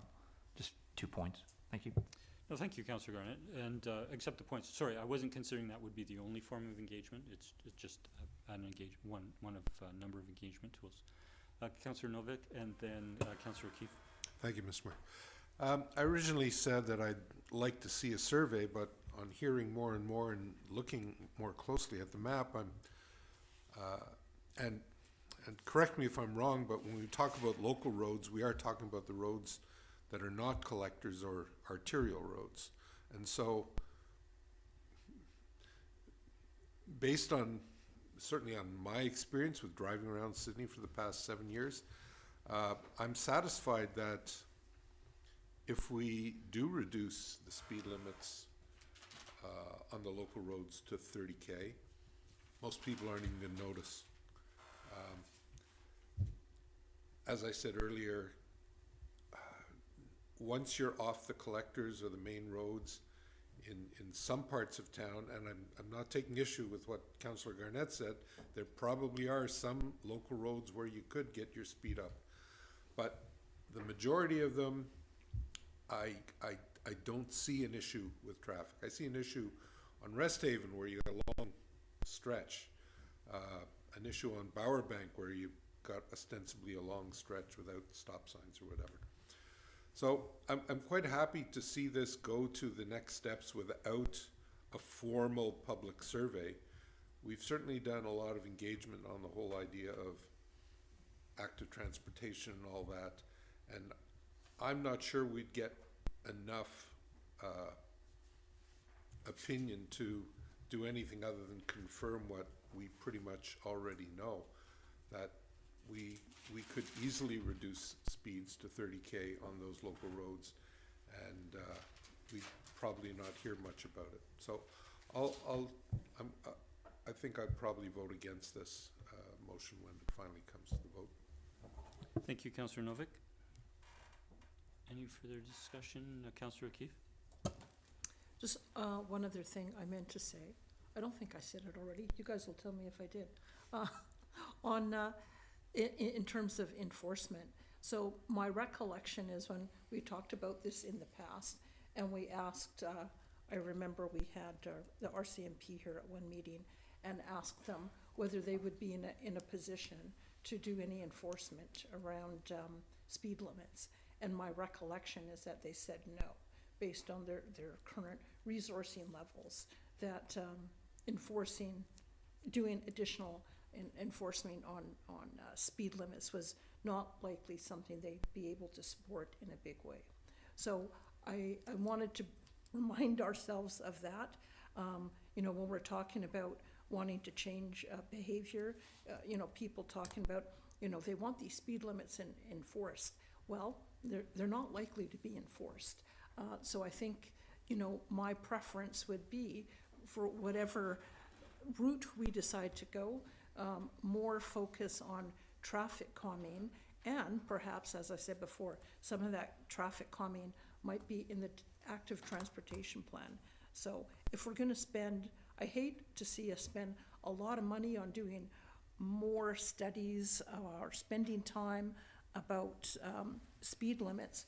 I'd rather see us investing that money in sidewalks, to make people feel safe, to move forward with other things in the active transportation plan, the crosswalks, whatever. I think that's what our focus should be for Okay, now.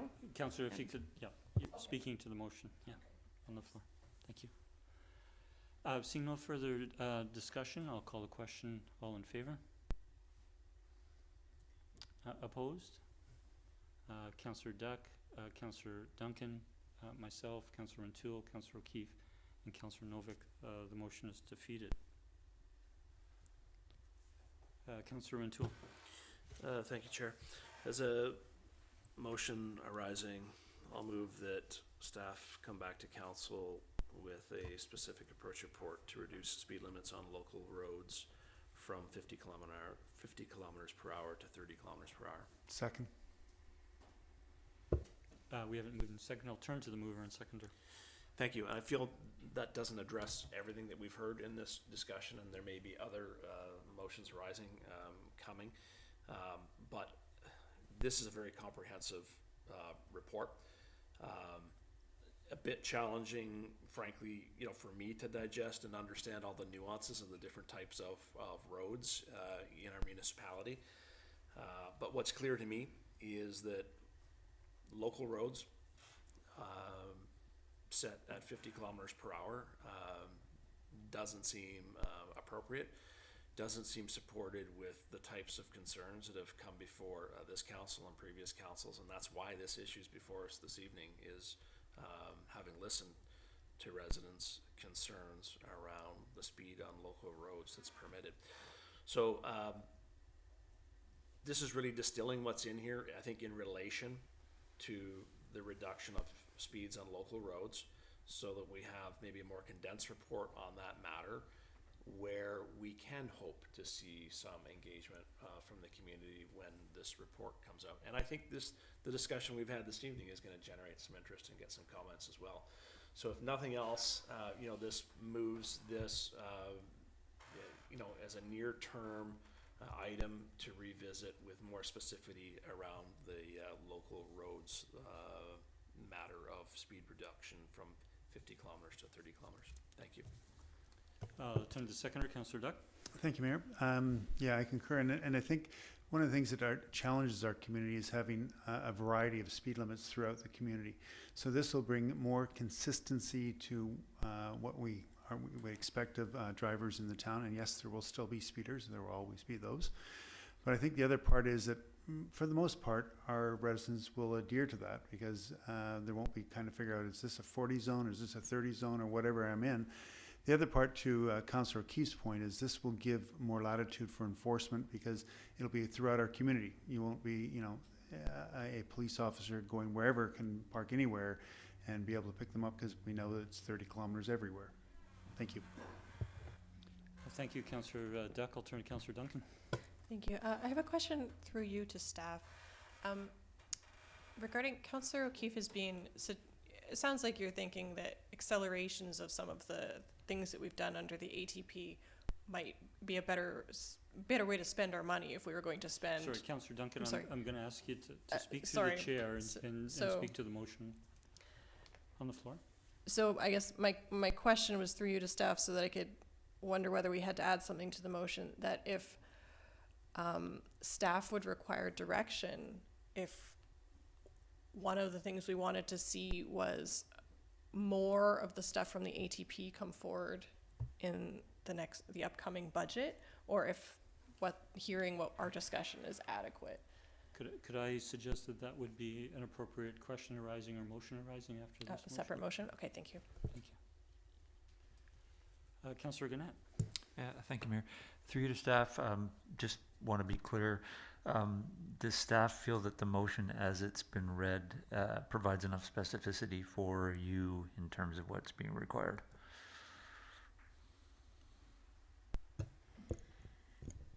Thank you, Councillor Garnett. I guess, correct me if I'm wrong in my understanding that you would like a report trimmed down to be specifically about reducing speed limits on local roads, and how we would actually do that moving forward. Correct, Okay. specifically from local roads from 50 kilometers an hour to 30 kilometers per hour. Yes, that's enough. Okay, thank you. Thanks. Thank you, Chair. Thank you, Councillor Garnett. Councillor O'Keefe. Thank you. I'm okay with this moving forward for now. But I share Councillor Duncan's comments about, how we might bring the active transportation. Okay, Councillor O'Keefe. I'll have a motion arising then. Thank you. I'll support the motion, and just ask staff whether this level of detail would come forward in the proposal. I think staff have indicated in this report that there are options for signage, even just in the local road. I mean, I did refer back to the report. It is 300 signs and $150,000 for just local roads. So if staff could bring forward a recommendation, Councillor Gannett, I think, spoke to that there are local roads in our community where there are speeds of 50 or excess of 50. Malavie, for example, or Calvin, sort of thing. So would staff have the opportunity to look at some of those higher traffic, higher volume local roads where those speeds are attainable? Then that would be the location, the locations where signs would be posted so that it would be enforceable. Appreciating where our police service has indicated on the level of enforcement. Thank you, Mr. Mayor. Through to you. Yes, that is something we would bring back. My gut would be to start with the gateway signage, and then over time, or I have the speed map up right now, and there are a number of local roads that do have speeds over 50 kilometers an hour now, or 85th percentile speeds over 50 kilometers an hour now. So we would look at adding signage to those specific problem areas, but start with the gateway signage and expand it as problem areas either arise or based on ones we already know about. Okay. So given the work for staff to bring this forward, in where we are at this time of year, is there time for staff to determine what that signage budget and or traffic calming improvements would be such that the cost would be brought forward to the 2024 budget, or in conjunction with your proposal? Through to the mayor, based on the gateway signage for local roads specifically, we could use that estimate and then add a little bit for any additional sign up on problem streets that we already know about. And we do have a number in mind as far as if council were to direct us to add additional funding to the miscellaneous active transportation budget, where we could we have an idea. Obviously, it's incremental, right? We can't do everything all at once, so we'll propose a little bit each year, a little bit of improvements each year. So we do have a number in mind. Okay, thank you for that. I have a question through to staff. Ms. Nelson, if you could just read back the motion, please. I have that staff come back to council with a specific approach report on reducing speed limits on local roads from 50k an hour to 30k an hour. Is that right? Thank you. One of the things that I spoke to earlier is I think that that some engagement with the community on this proposal we should have an opportunity for some feedback on this. I'll leave it at this time because council could speak to that when the proposal comes forward, but if staff could give consideration to opportunities for the public, because I would be in favor when that proposal comes forward for us to provide a 2 to 4 week period for citizens to provide feedback on the proposal. I won't suggest an amendment to the motion, but I'll leave my comments there. Councillor Keith? Thank you. Just a question through you to staff. The reference to problem areas, and earlier in our conversation, we talked about information that might be available through the RCMP or ICBC about particular problem areas. So do you anticipate that that's something that you would be bringing forward next time, you know, with this more finely tuned proposal? Through to Councillor Keefe, we've collected speed data on many streets in Sydney, but we don't have all of them. So we don't have a complete picture. So that is something I would preface this by, but we could present the information that we have for local roads, especially the ones where the 85th percentiles was over 50 or over even 40. We could present that at that time, and then council could decide if there was a desire to implement signage now or do it slowly over time for some of those higher speed areas. As far as crash data, is that something you would like us to bring forward as well? Well, yes. Okay. And the reason being is that we're moving ahead right now with plans based, I believe, mainly on anecdotal information. You know, letters that we get in from people or what we've surmised or maybe observed. So I think it would be useful to have some actual tangible data to say, you know, this is a problem area for cyclists, pedestrians, cars, due to speed. And that also might help us focus where we want to focus enforcement or signage or whatever if we don't want to do a big bang approach and put signs up all over the place. So, thank you. Thank you, Councillor Keith. Seeing no further discussion, I'll call the question. All in favor? The motion carries unanimous. Thank you.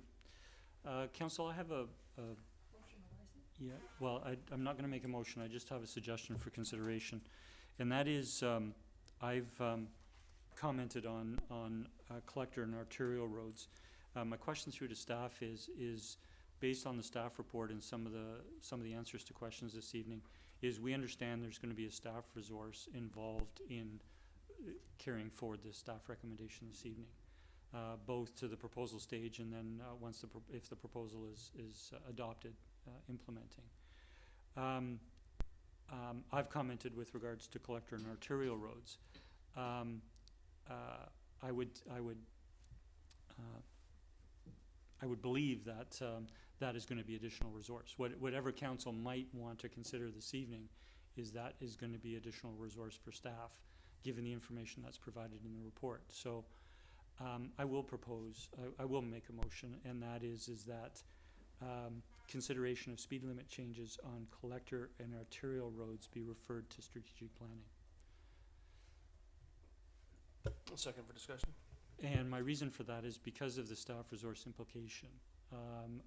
Our strategic planning does consider staff resource implications of all the other priorities that we bring forward, and we could give consideration in terms of the timeline that we would like to see that come forward. Well, I might want to see that come forward early next year. More realistic on balance with all our priorities could be otherwise. Councillor Rintoul? Yeah, thank you. And certainly the previous motion was absent of addressing that intentionally, in that it's somewhat of a separate issue. I think the motion suggests a reasonable way to look to address that in the fullness of time and including it in our strategic plan prior to its adoption. Thank you. Thank you. And my last comment I meant to say was that I think it also communicates to the public at large that it will be under consideration in future. We're not just doing local roads or ATP, where we will consider this at an appropriate time. Councillor Keith? Thank you. I guess I have some reservations about that. I understand the resource concerns, but again, having concerns about, doing little bits of transportation planning and isolation, rather than looking at it holistically. So that would be my only concern. I'll just leave it at that. Thank you. Thank you. Seeing no further discussion, I'll call the question. All in favor? The motion carries unanimous. I'll turn to others if there are any motions arising. I'll turn to Councillor. Oh, I'm sorry.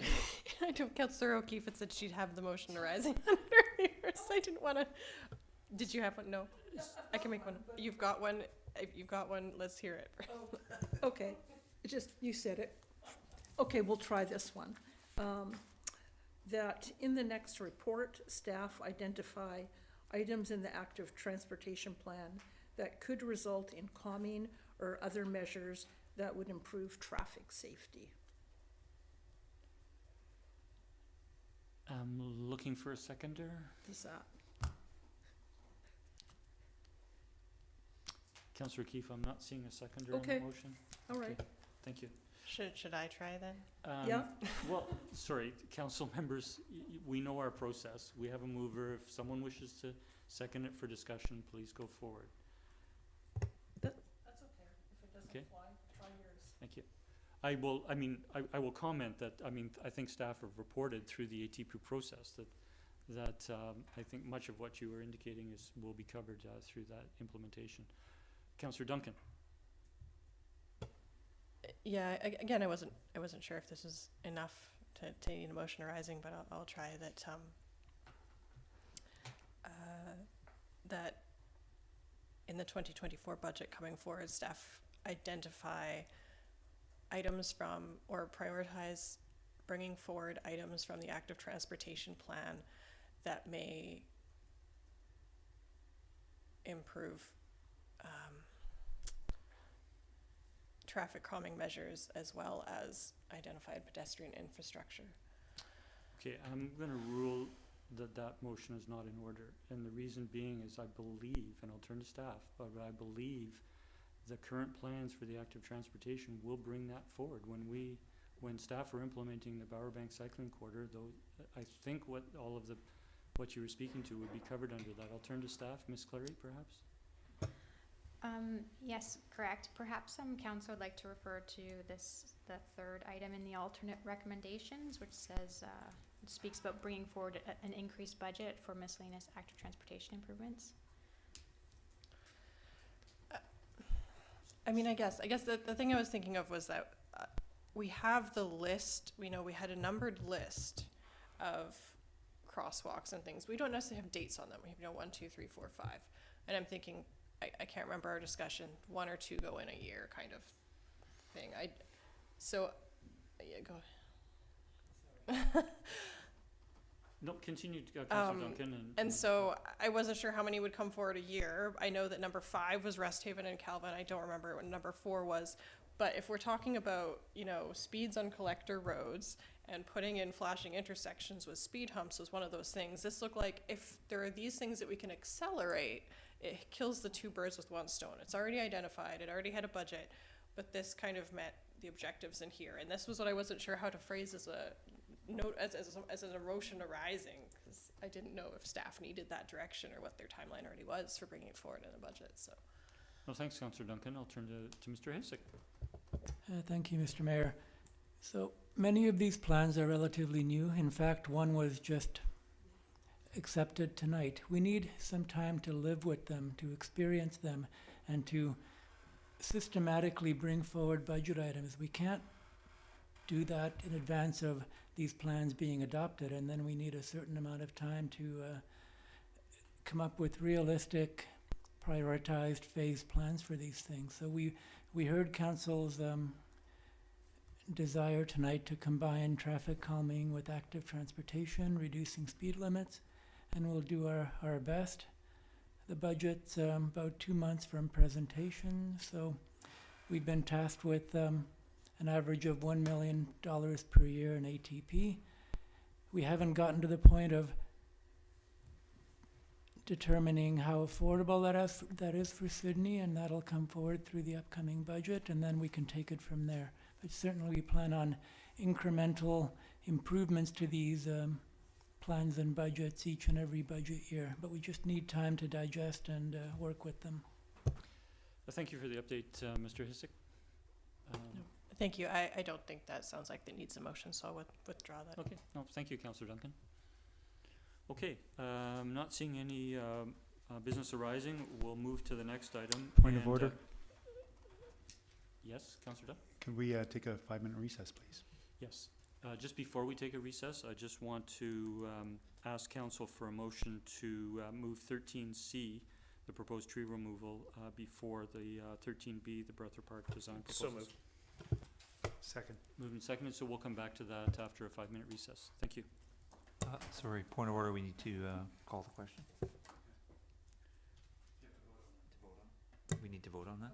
Oh, yes, thank you, Councillor Garnett. All in favor? That is unanimous. Thank you. We are recessed for 5. Thank you.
Okay, we'll reconvene, and we're now moving to item 13C, which is the proposed tree removal at 2519 Shoreacres, and I will turn to staff for an introduction, please.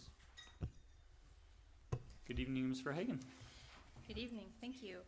Yes, this is, this tree is on the property at 2519 Shoreacres.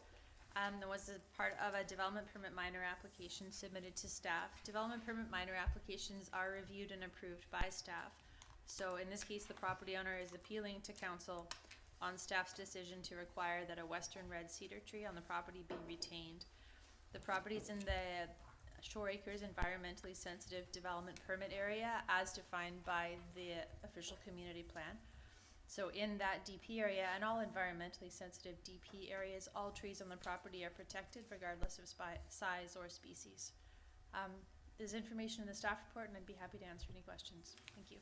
Thank you, Ms. Verhagen. I'll turn to colleagues if there are any questions for staff on the reports. Councillor Runtoul. Yeah, thank you, Mayor. Through you to staff. The particular tree, and I think it's evidenced in some of the photos.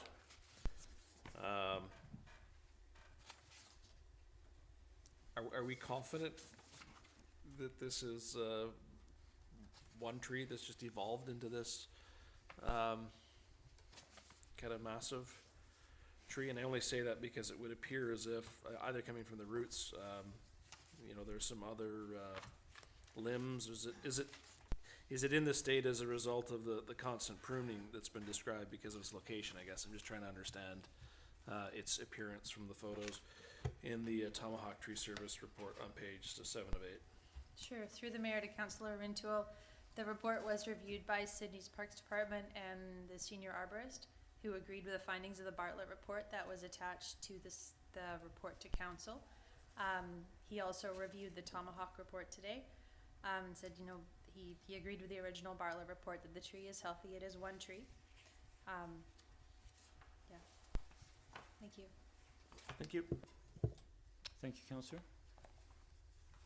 Councillor O'Keefe. Thank you. So just wading through the myriad of reports. My understanding is that there's no hazard in terms of falling on buildings. I see that there's some encroachment on an accessibility structure. Is that something I would think could be addressed with pruning, so that they could, I understand they want to rebuild that, put a new roof on? Yeah, through the mayor to Councillor O'Keefe, the Tomahawk report does outline some pruning that would be required to make that accessory structure, the detached garage, like somebody get access in there to maintain the structure, and I believe that was mentioned by the speaker this evening as well. Okay, thank you. Thank you, Councillor. I'll turn to Councillor Novak. Thank you, Mr. Mayor, and through you to staff. Has there been any consideration by either the town's arborist or perhaps Bartlett that if all the pruning that is necessary comes to fruition, i.e. the pruning so that work on the accessory structure can be done and pruning for the hydro lines and all that will not in and of itself render the tree either unstable or less likely to survive?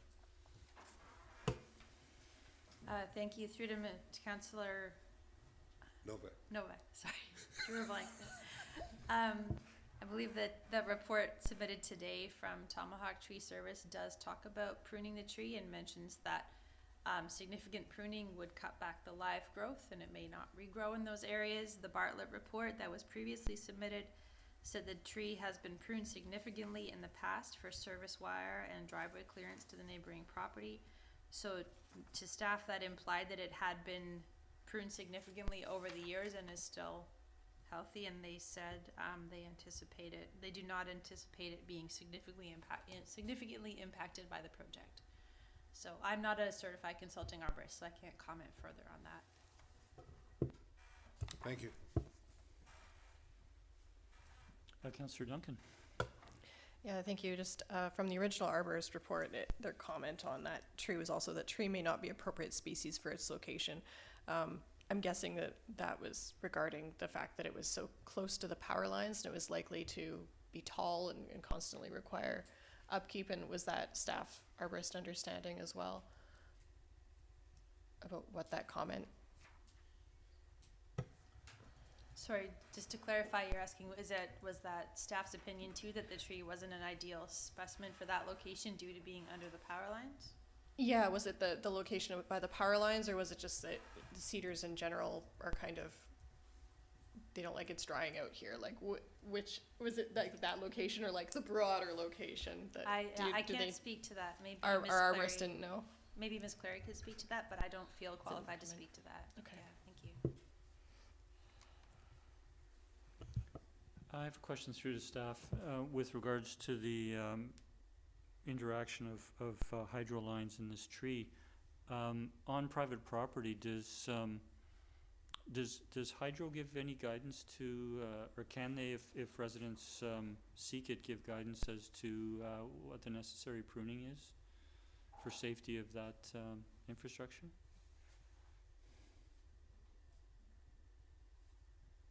I guess my question is how does a resident know what to do with a tree with regards to the power lines? Is it something they can consult the town on, or our town arborist, or would they need to go to BC Hydro? They could go to BC Hydro through to the mayor. They could go to the BC Hydro for advice. Certain power lines, BC Hydro will prune trees, will prune the trees. I'm not sure if these particular lines are in that same, are the same type of power lines that they would prune those trees. It is a property owner's responsibility to maintain trees on their property though, so they could get a certified arborist. Further to the question about over pruning, the town's tree preservation bylaw allows pruning up to 20% of the tree's crown, and if it's done by a certified arborist, they would know what could be pruned without causing the death of the tree. So that is something the property owner could hire a certified arborist to do the pruning, and it would, based on the information provided, staff assume it would be remain healthy. Thank you. Councillor Garnett. Yeah, thank you, Mayor. Through you to staff. Not presumpting what the decision is going to be, but if the recommendation is accepted by council, I noted there was a significant buildup of ivy, as is mentioned in the Tomahawk report. Is there, given that could impact the health of the tree moving forward if it's still there, is there any mechanism by which the town can make sure that proper care and attention in terms of removing of species, invasive species like that, can allow the tree to actually continue to grow? Through to Councillor Garnett, the town's tree preservation bylaw doesn't speak to maintaining trees or removing ivy from trees, so that would be up to the property owner to do so if they chose. Thank you. Thank you, Mayor. Thank you, Councillor. Seeing no further questions, we do have a recommendation from staff for council to consider putting that forward, or an alternate motion. Sure, I'll bring it forward for discussion. The recommendation, and I so move that the request to remove tree 644 from 2519 Shoreacres Road be denied. Second. Moved and seconded. I'll turn to the mover and the seconder. I have nothing at this time, but we'll see how my colleagues speak. Thank you, Mayor. I'm not going to speak to the broader implications. I just look at the report that was commissioned originally by and was produced by Bartlett and our town's arborist, and both of whose judgment I value greatly, and the fact that they are consistent in their findings with this particular tree. I do find it a little difficult to see another report come forward that is contrary to what was originally put out, but I give great weight to what was originally produced, and the fact that our arborist is actually in agreement with the assessment, and as staff spoke to earlier, has seen the latest arborist report by Tomahawk, and is still in agreement with the original report put out by Bartlett. So I think it's the right thing to do. As Councillor O'Keefe mentioned, there's no mention of a risk within the report. Originally, there's no indication that infrastructure underground is a problem.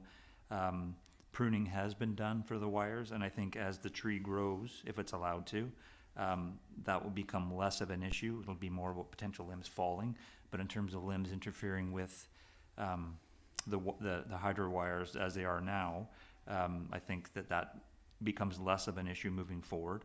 And I think within this particular area, not just by species, but the fact that it's an ESA, and we have those rules in there for a reason.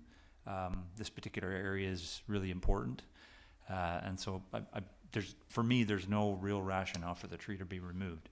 There's nothing that I've seen here in the news report or even from the speaker earlier that would indicate to me that this is a tree that has to be taken out. So I will continue to support the recommendation. Thank you. Thank you, Councillor Garnett. Councillor Rintoul, then Councillor O'Keefe. Thank you, Mayor. I won't support the motion, and I guess I'll start by saying, at risk of incriminating myself for trespass, I did have a good look at the tree, and to see it face to face in its proximity to this accessory building, to recognize its location within the power lines, the adjacent driveway, as well as the driveway on the property itself, which has cracks from the roots of this tree, significant cracks in the roots of this tree. It's done damage to the roof of the accessory building.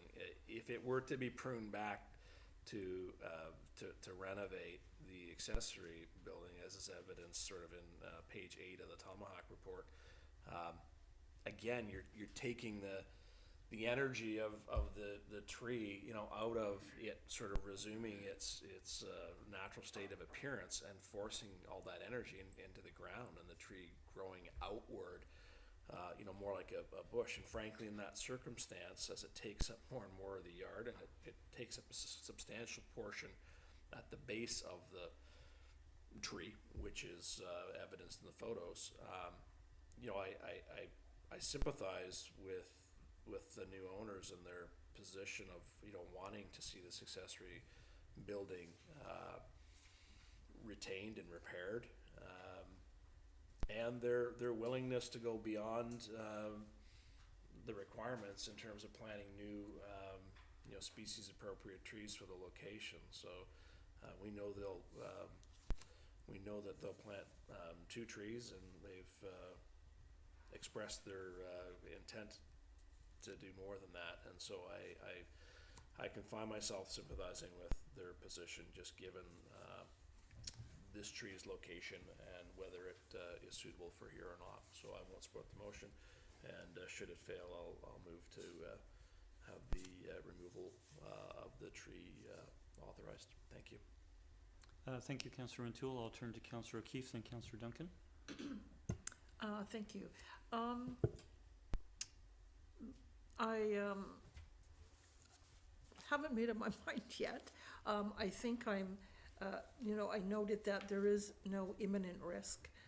When I read the reports, some of the current concerns mainly had to do with the tree being unsightly, the issues of the wires and the impact to the accessory building, which seems could be addressed through pruning.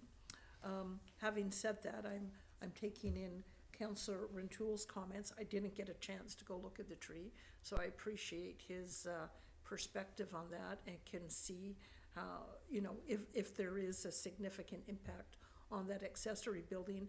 And it makes sense that even with pruning, if you cut down all those branches, how that would impact the root system and exacerbate the problem long term. So I'm sitting on the fence for now. Interested to hear what my colleagues have to say. Thank you. Thank you, Councillor O'Keefe. I'll turn to Councillor Duncan. Thank you. As with Councillor Rintoul, I won't support the motion. I believe that staff and Bartlett have given reports that agree with Tomahawk in many of the specifics. As they're evaluating it according to our policy, they've made the right call according to the guidance that they are given. but since we are on council, we get to sometimes do it differently. And in this case, I think the value of this tree when we evaluate under our urban forest strategy is low, because one of our objectives is increasing the tree canopy cover for shade and protection of infrastructure. This one kind of negates that, right? That if it's causing a conflict that is clearly causing bad feelings with the neighborhood, causing increased maintenance, when we know that if they take this tree down, which is not in great health, it's a cedar, they're not doing well generally, and we can replace them with species that are in a spot where they require less maintenance, might actually provide some shade and comfort to this property owner and increase their value and appreciation of it, and not require so much maintenance, that generally over time we'll be creating, kind of setting ourselves up for better success. And so I'm sorry that the tree is kind of left in a bad spot. It's a beautiful little native species, but I think that overall we can do better if we replace this one. So. Thank you, Councillor Duncan. I'll turn to Councillor Novick. Thank you, Mr. Mayor. I tend to not support this motion as well, for the reasons that Councillor Duncan and Councillor Rintoul have stated. Very often we plant a tree and then 30 or 40 years later we really have no idea what the context of that tree planting is going to look like. And in an urban environment there's always a risk. And I have seen the tree up close. It's kind of a chopped up tree. It sure doesn't look like a nice western cedar should. And I'm confident that if three trees are planted in its place, it will do more for our urban canopy in the long run than trying to maintain the canopy on that cedar, which is going to have to be constantly pruned because of the power lines. It's just in the wrong place, and I would rather see 3 healthy, strong, large canopied trees planted on that property in its place. So for those reasons, I'll vote against this. Thank you, Councillor Novick. Just before going to Councillor Duck, I just want a question of clarification through to staff. Sorry, the requirement would be for 2 replacement trees or 3 replacement trees?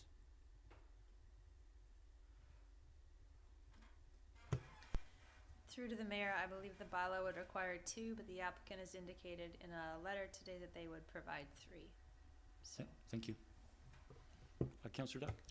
Yeah, I'm going to continue to support this recommendation for a number of reasons. We had 2 arborists, which one was our town arborist and one was solicited, support the continuation of this tree.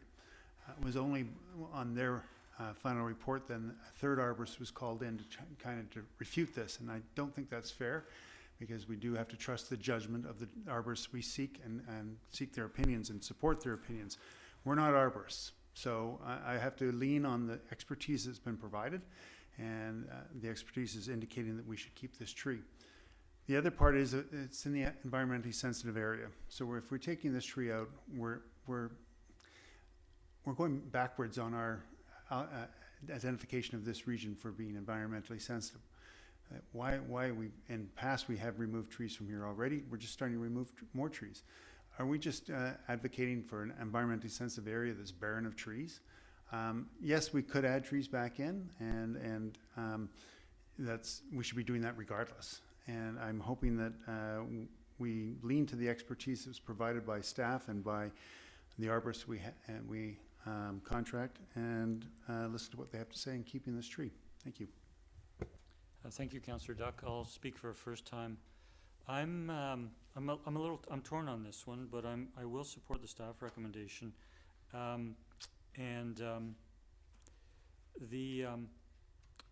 The concerns I have are that we've heard from staff, we know from the reports and previously that a tree can be pruned to up to 20% and remain healthy. We see at least two significant prunings required on this tree for power lines going forward and for the accessory building improvements.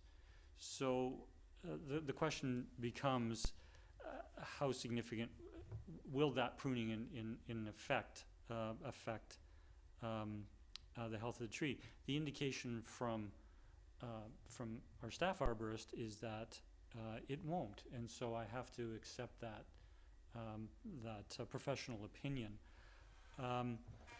It is a healthy tree, so we do understand that trees, and we've heard from other residents that trees as they age and enlarge can have impacts, whether they be on hydro wires, whether they be on accessory buildings, whether they be on surface infrastructure. But I think it's a challenge for council to be put in the position to take a decision in opposition to staff when we have a staff arborist and we have the first proponent's tree report.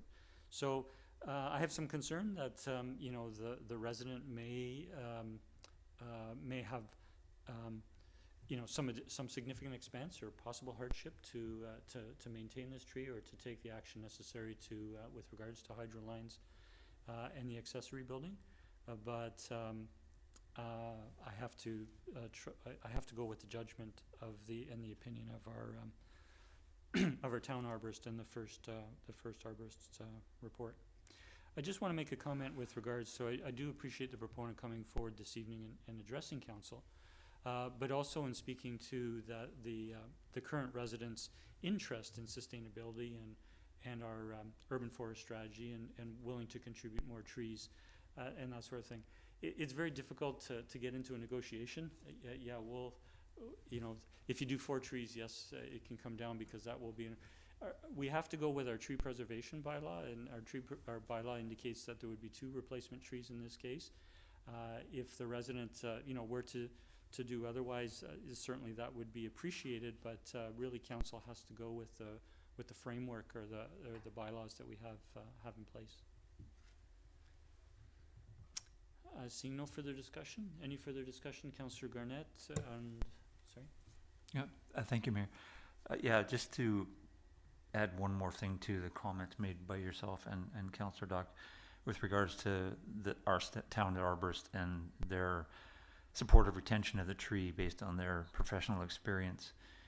And I think it's important to the rest of council to note that when these decisions are made by our staff based on years of experience, it's important. Clearly there's going to be outliers, but it's important, I think, as a council that we support the decisions they make, because whether we feel it does or not, I think sometimes it can impact staff and how we sort of recognize what they've given us in terms of information and helping us to make a decision. And in this particular instance, as has been stated, none of us up here are arborists, and we have a town arborist for a reason. And I think we need to show the trust in them and the decisions that they're sending to us, and it sends a strong signal when we do that. So, thank you, Mayor. Thank you, Councillor Garnett. Seeing no further, Councillor Rintoul. Yeah, thank you. But just to note that certainly, my position, albeit unchanged, doesn't reflect any concern for the assessment that our staff have provided. I understand that, but this process exists, to address circumstances exactly like this, where we get to hear about the lived experience of the residents and their plans for the property, and if that includes planting 3 new trees, I'm pleased to be able to have the opportunity to hear that, and we'll continue to not support this motion that's before us. Thank you. Thank you, Councillor Rintoul. Seeing no further speakers, I'll call the question. All in favor? Opposed? Councillor Novick, Councillor Rintoul, and Councillor Duncan are opposed. The motion carries. Thank you, Council. Thank you, staff. We will now go to item 13B, which is the Brethour Park Design Proposals, a referral to the Saanich Peninsula Accessibility Advisory Committee. And I will turn to staff for an introduction, please. Ms. Clary again. Thank you, Mr. Mayor. So the RFP for the Brethour Park Playground closes tomorrow on November 15th. This RFP requests suppliers to provide designs for the future playground structures. Inclusive play was an element, which is the industry best practice wording for accessible play structures. Were used as a guideline in the RFP process. However, staff still would like this to be referred to SPAC because of the timing of the RFP closure and SPAC's future meetings. Staff would like a pre-approval to refer this to SPAC for comment so that it makes it on the agenda for the 16th and to their next meeting on November 27th. Thank you, Ms. Clary. I'll turn to colleagues if there are any questions. We do have Councillor Garnett. Thank you, Mayor. Through to staff, just one question. In the report, when you're talking about improving drainage, I don't want to make the assumption, but would this be like the east side of the park towards EPCO that we're speaking about? Through to Councillor Garnett, yes. Our understanding is drainage improvements are required throughout the park, but we would focus on that east side first. Yeah. Right, thank you. Thank you, Mayor. Thank you. We do have a staff recommendation. Councillor Duck. Yes, and I so move that the recommendation that the Brethour Park playground designs be referred to Saanich Peninsula Accessibility Advisory Committee for feedback. Second. We have moved in second. I'll turn to the mover. Nothing to add. The seconder. Any further discussion? Councillor O'Keefe.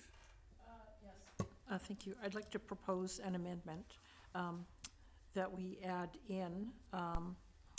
So it would read that the Brethour Park playground designs and other design features of the park be referred to the Saanich Peninsula Accessibility Advisory Committee for feedback. Second for discussion.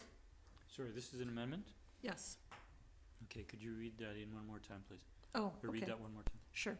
So that the Brethour Park playground designs and other design features of the park be referred to the Saanich Peninsula Accessibility Advisory Committee for feedback.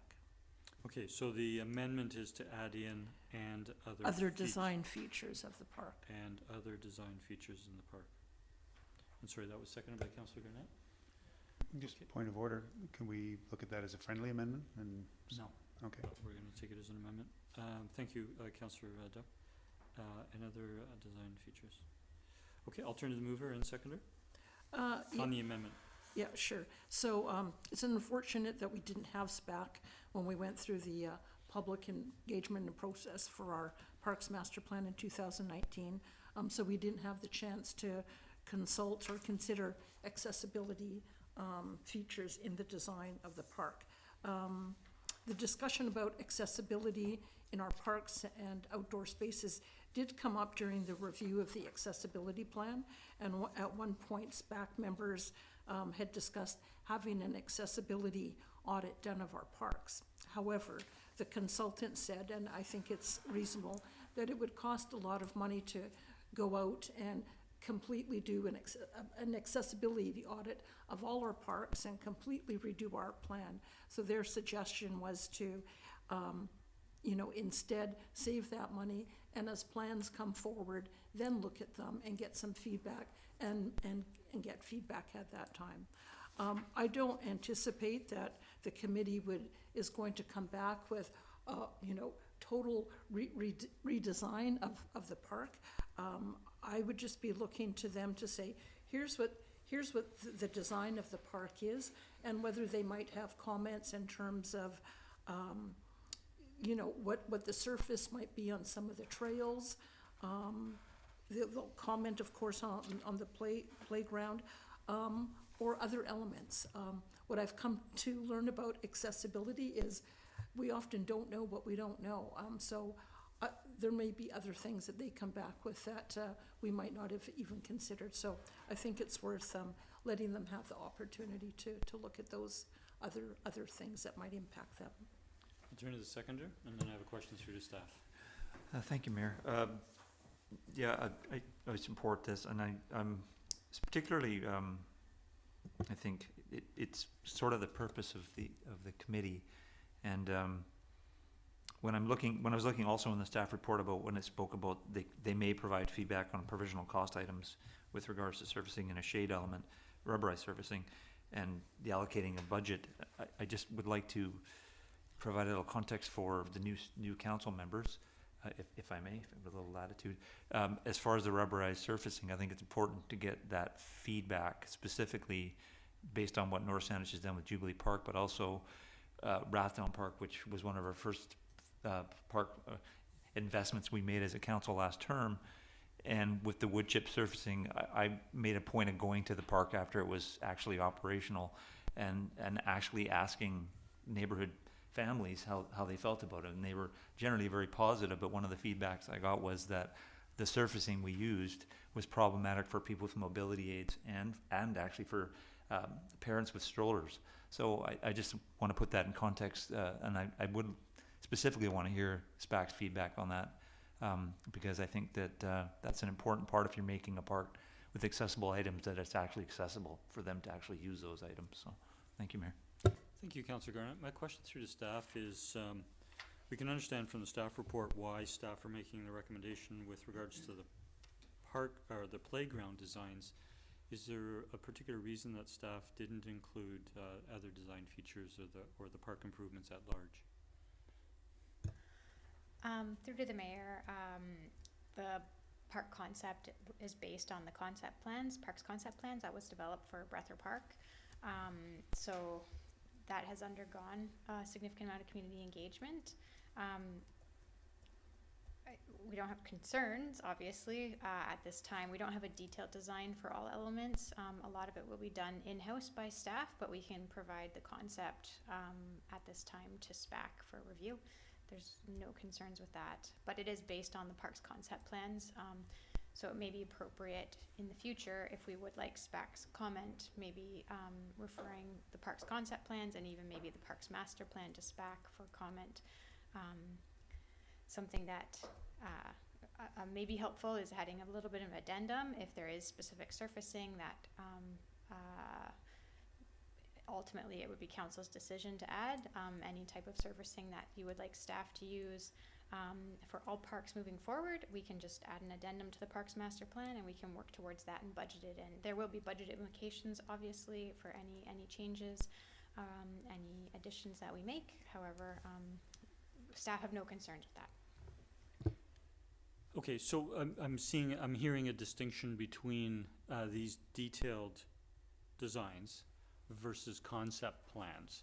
So given that the detailed design for the other features is not available at this time, it's still a concept. Would staff have considered, once the detailed design for those other features is brought forward, that staff would then be recommending that go to SPAC? So it would have happened at that stage rather than at this concept stage for the other features. Again, through to the mayor, typically no, because we are following the new guidelines for accessibility. We're making wider paths. We're using a cart path. Well, we're recommending that a cart path surfacing be used for the pathways. So they're not as unique as playgrounds. Playgrounds are unique and very specialized, whereas pathways and drainage improvements and even the parking, we're proposing a phased approach. So we would do gravel initially, however we know that's not as an accessible of a surface, so we would look to pave it eventually. So there's not as many unique elements. So no, we wouldn't have typically gone back because it's kind of just standard operating items. However, we would be open to hearing feedback. No, that's helpful, thank you. I'll leave my comments, go to Mr. Hissick and then go to Councillor Duck. Thank you, Mr. Mayor. I can't help but think that it would be more useful to get some general advice from SPAC on elements to look for in all park designs as opposed to piecemealing each and every design. Just a bunch of best practices that they could perhaps point in our direction so that we could incorporate them from the initial design process. Thank you, Mr. Hissick. I'll turn to Councillor Duck. Yes, Mayor, through you to staff. I'm just cognizant of the staff report coming forward was to expedite this process for the RFP, and I'm just wondering if this amendment might cause some delay in that process. Thank you.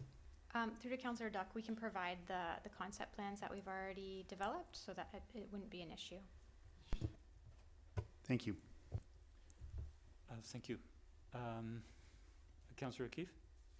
Yeah, I was just gonna, add, I think, SPAC could probably do both in terms of, you know, giving the feedback now that Brethour Park is in front and give some feedback on that, but I think, Mr. Hisseck's and staff's point about some general guidelines as well, would be useful, and whether we want to, have a motion arising to that effect, perhaps we could consider that. Thank you.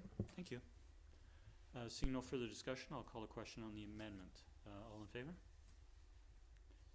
The motion carries unanimous, and so any discussion on the amended motion? Motion as amended. Seeing none, all in favor? And that motion carries unanimous. Thank you. And so I will turn to staff.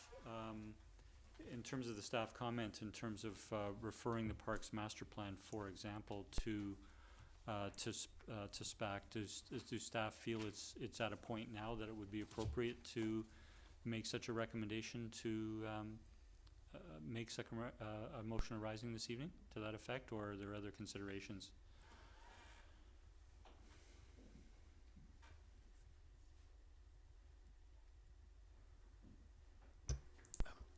We would recommend that it be sent to them as a long-term project to chip away at, as opposed to tying it to this particular feedback.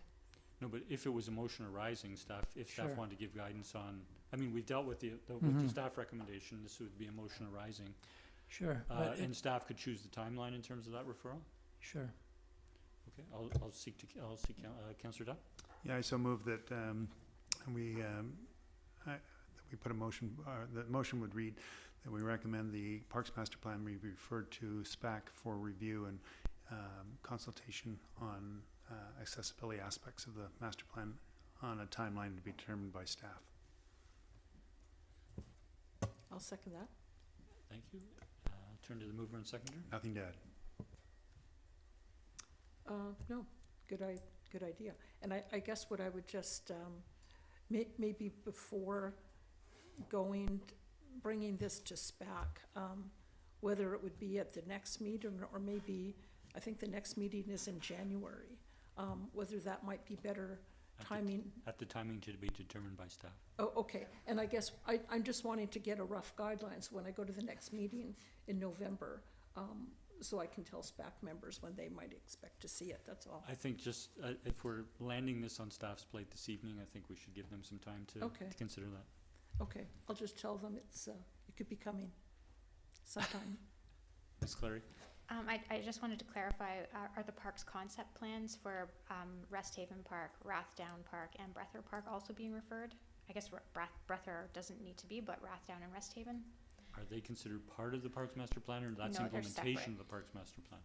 They are separate from the Parks Master Plan. Do staff have any concerns with that being included? No I would concerns. look to the, I could consider this a friendly amendment if the mover and the seconder are agreeable. Yes, I would suggest that be added to the existing motion. Councillor Keith Yes. is the second? Okay, so we do have an amended motion on the floor. Any further discussion? Seeing none, I'll call the question. All in favor? Motion carries unanimous. Thank you. And we now turn to 13D, which is the grant application of volunteer and composite fire departments for equipment and training. I'll turn to Chief Mickelson. Good evening. Good evening, Mayor and Council. The Fire Department is requesting Council support to permit the application for a UBCM equipment and training grant. The grant is for $30,000 and be used to procure a trailer for structure protection sprinklers and 3 additional automated external defibrillators. And I'd be happy to answer any questions. Thank you. Councillor Gurnett?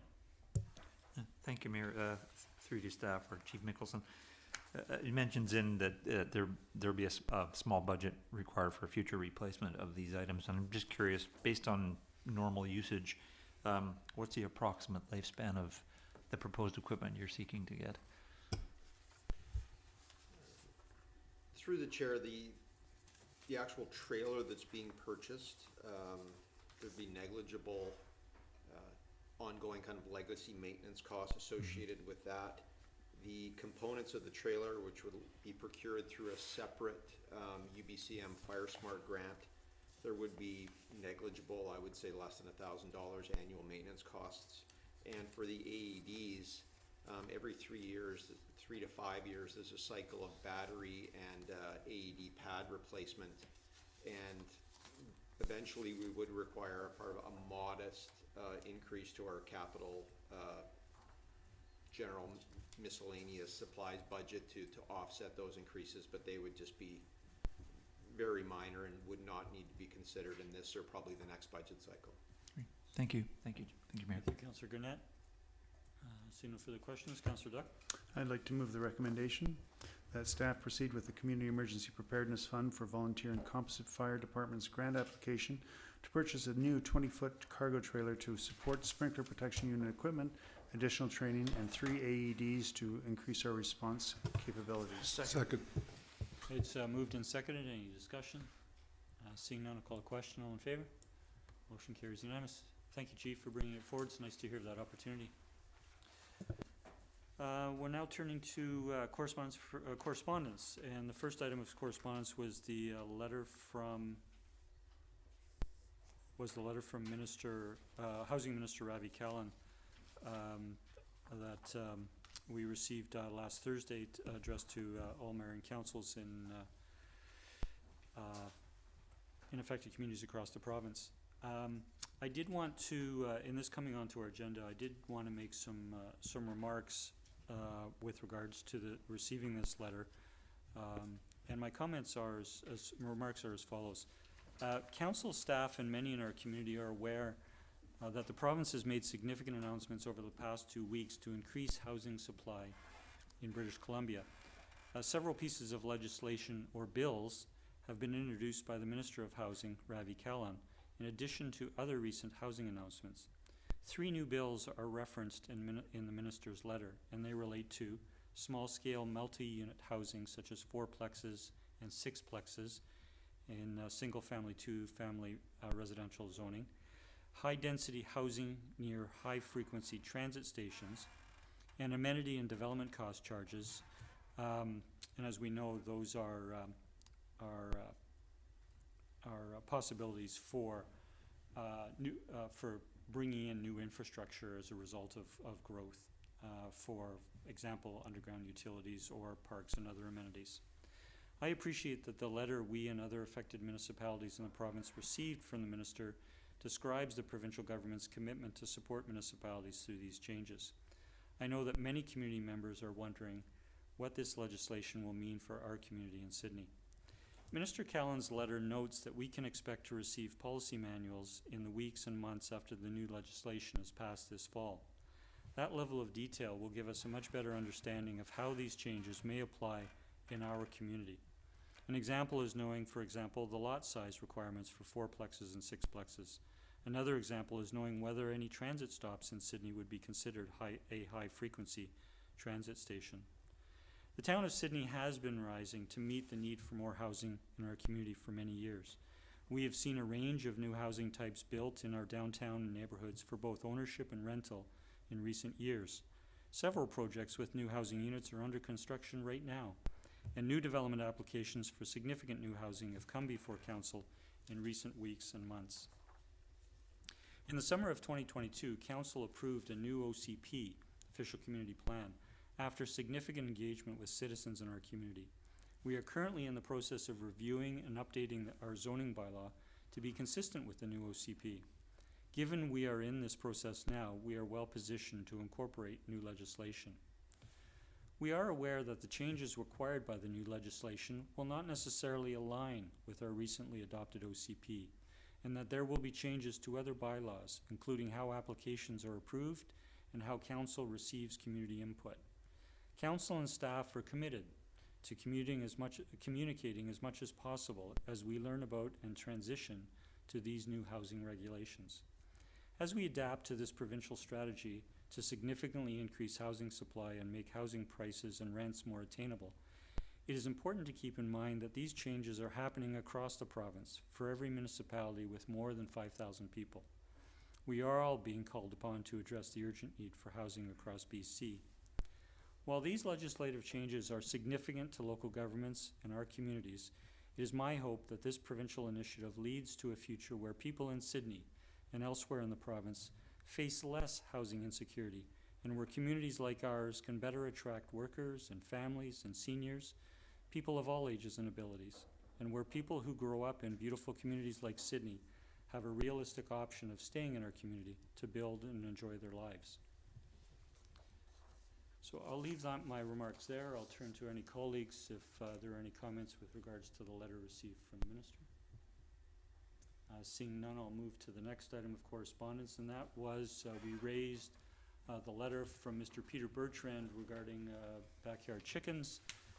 I took the liberty of speaking to that item after it was raised during public participation. If there's any further comments, I'll turn to colleagues, but if not, I'll move to the next. Councillor O'Keefe. Thanks, and thank you for the comments to the young presenter earlier. I just also wanted to comment through you to staff on what a lovely response that was to Peter Bertrand. And we had talked before about the right sort of communications and how we make communication simple. And I thought that was, it was just perfect. So thank you for that. Thank you, Councillor O'Keefe. And turning to the third piece, Councillor O'Keefe, you requested raising the correspondence from residents of Harbour Landing regarding the White Birch Road development. Yes, just a motion on that this correspondence be referred to the next council meeting where the development at 2060 White Birch is on the agenda. Do we have a seconder? Second. It's moved and seconded. Any discussion? Seeing none, all in favor? The motion carries. Thank you, Councillor O'Keefe, for bringing that forward.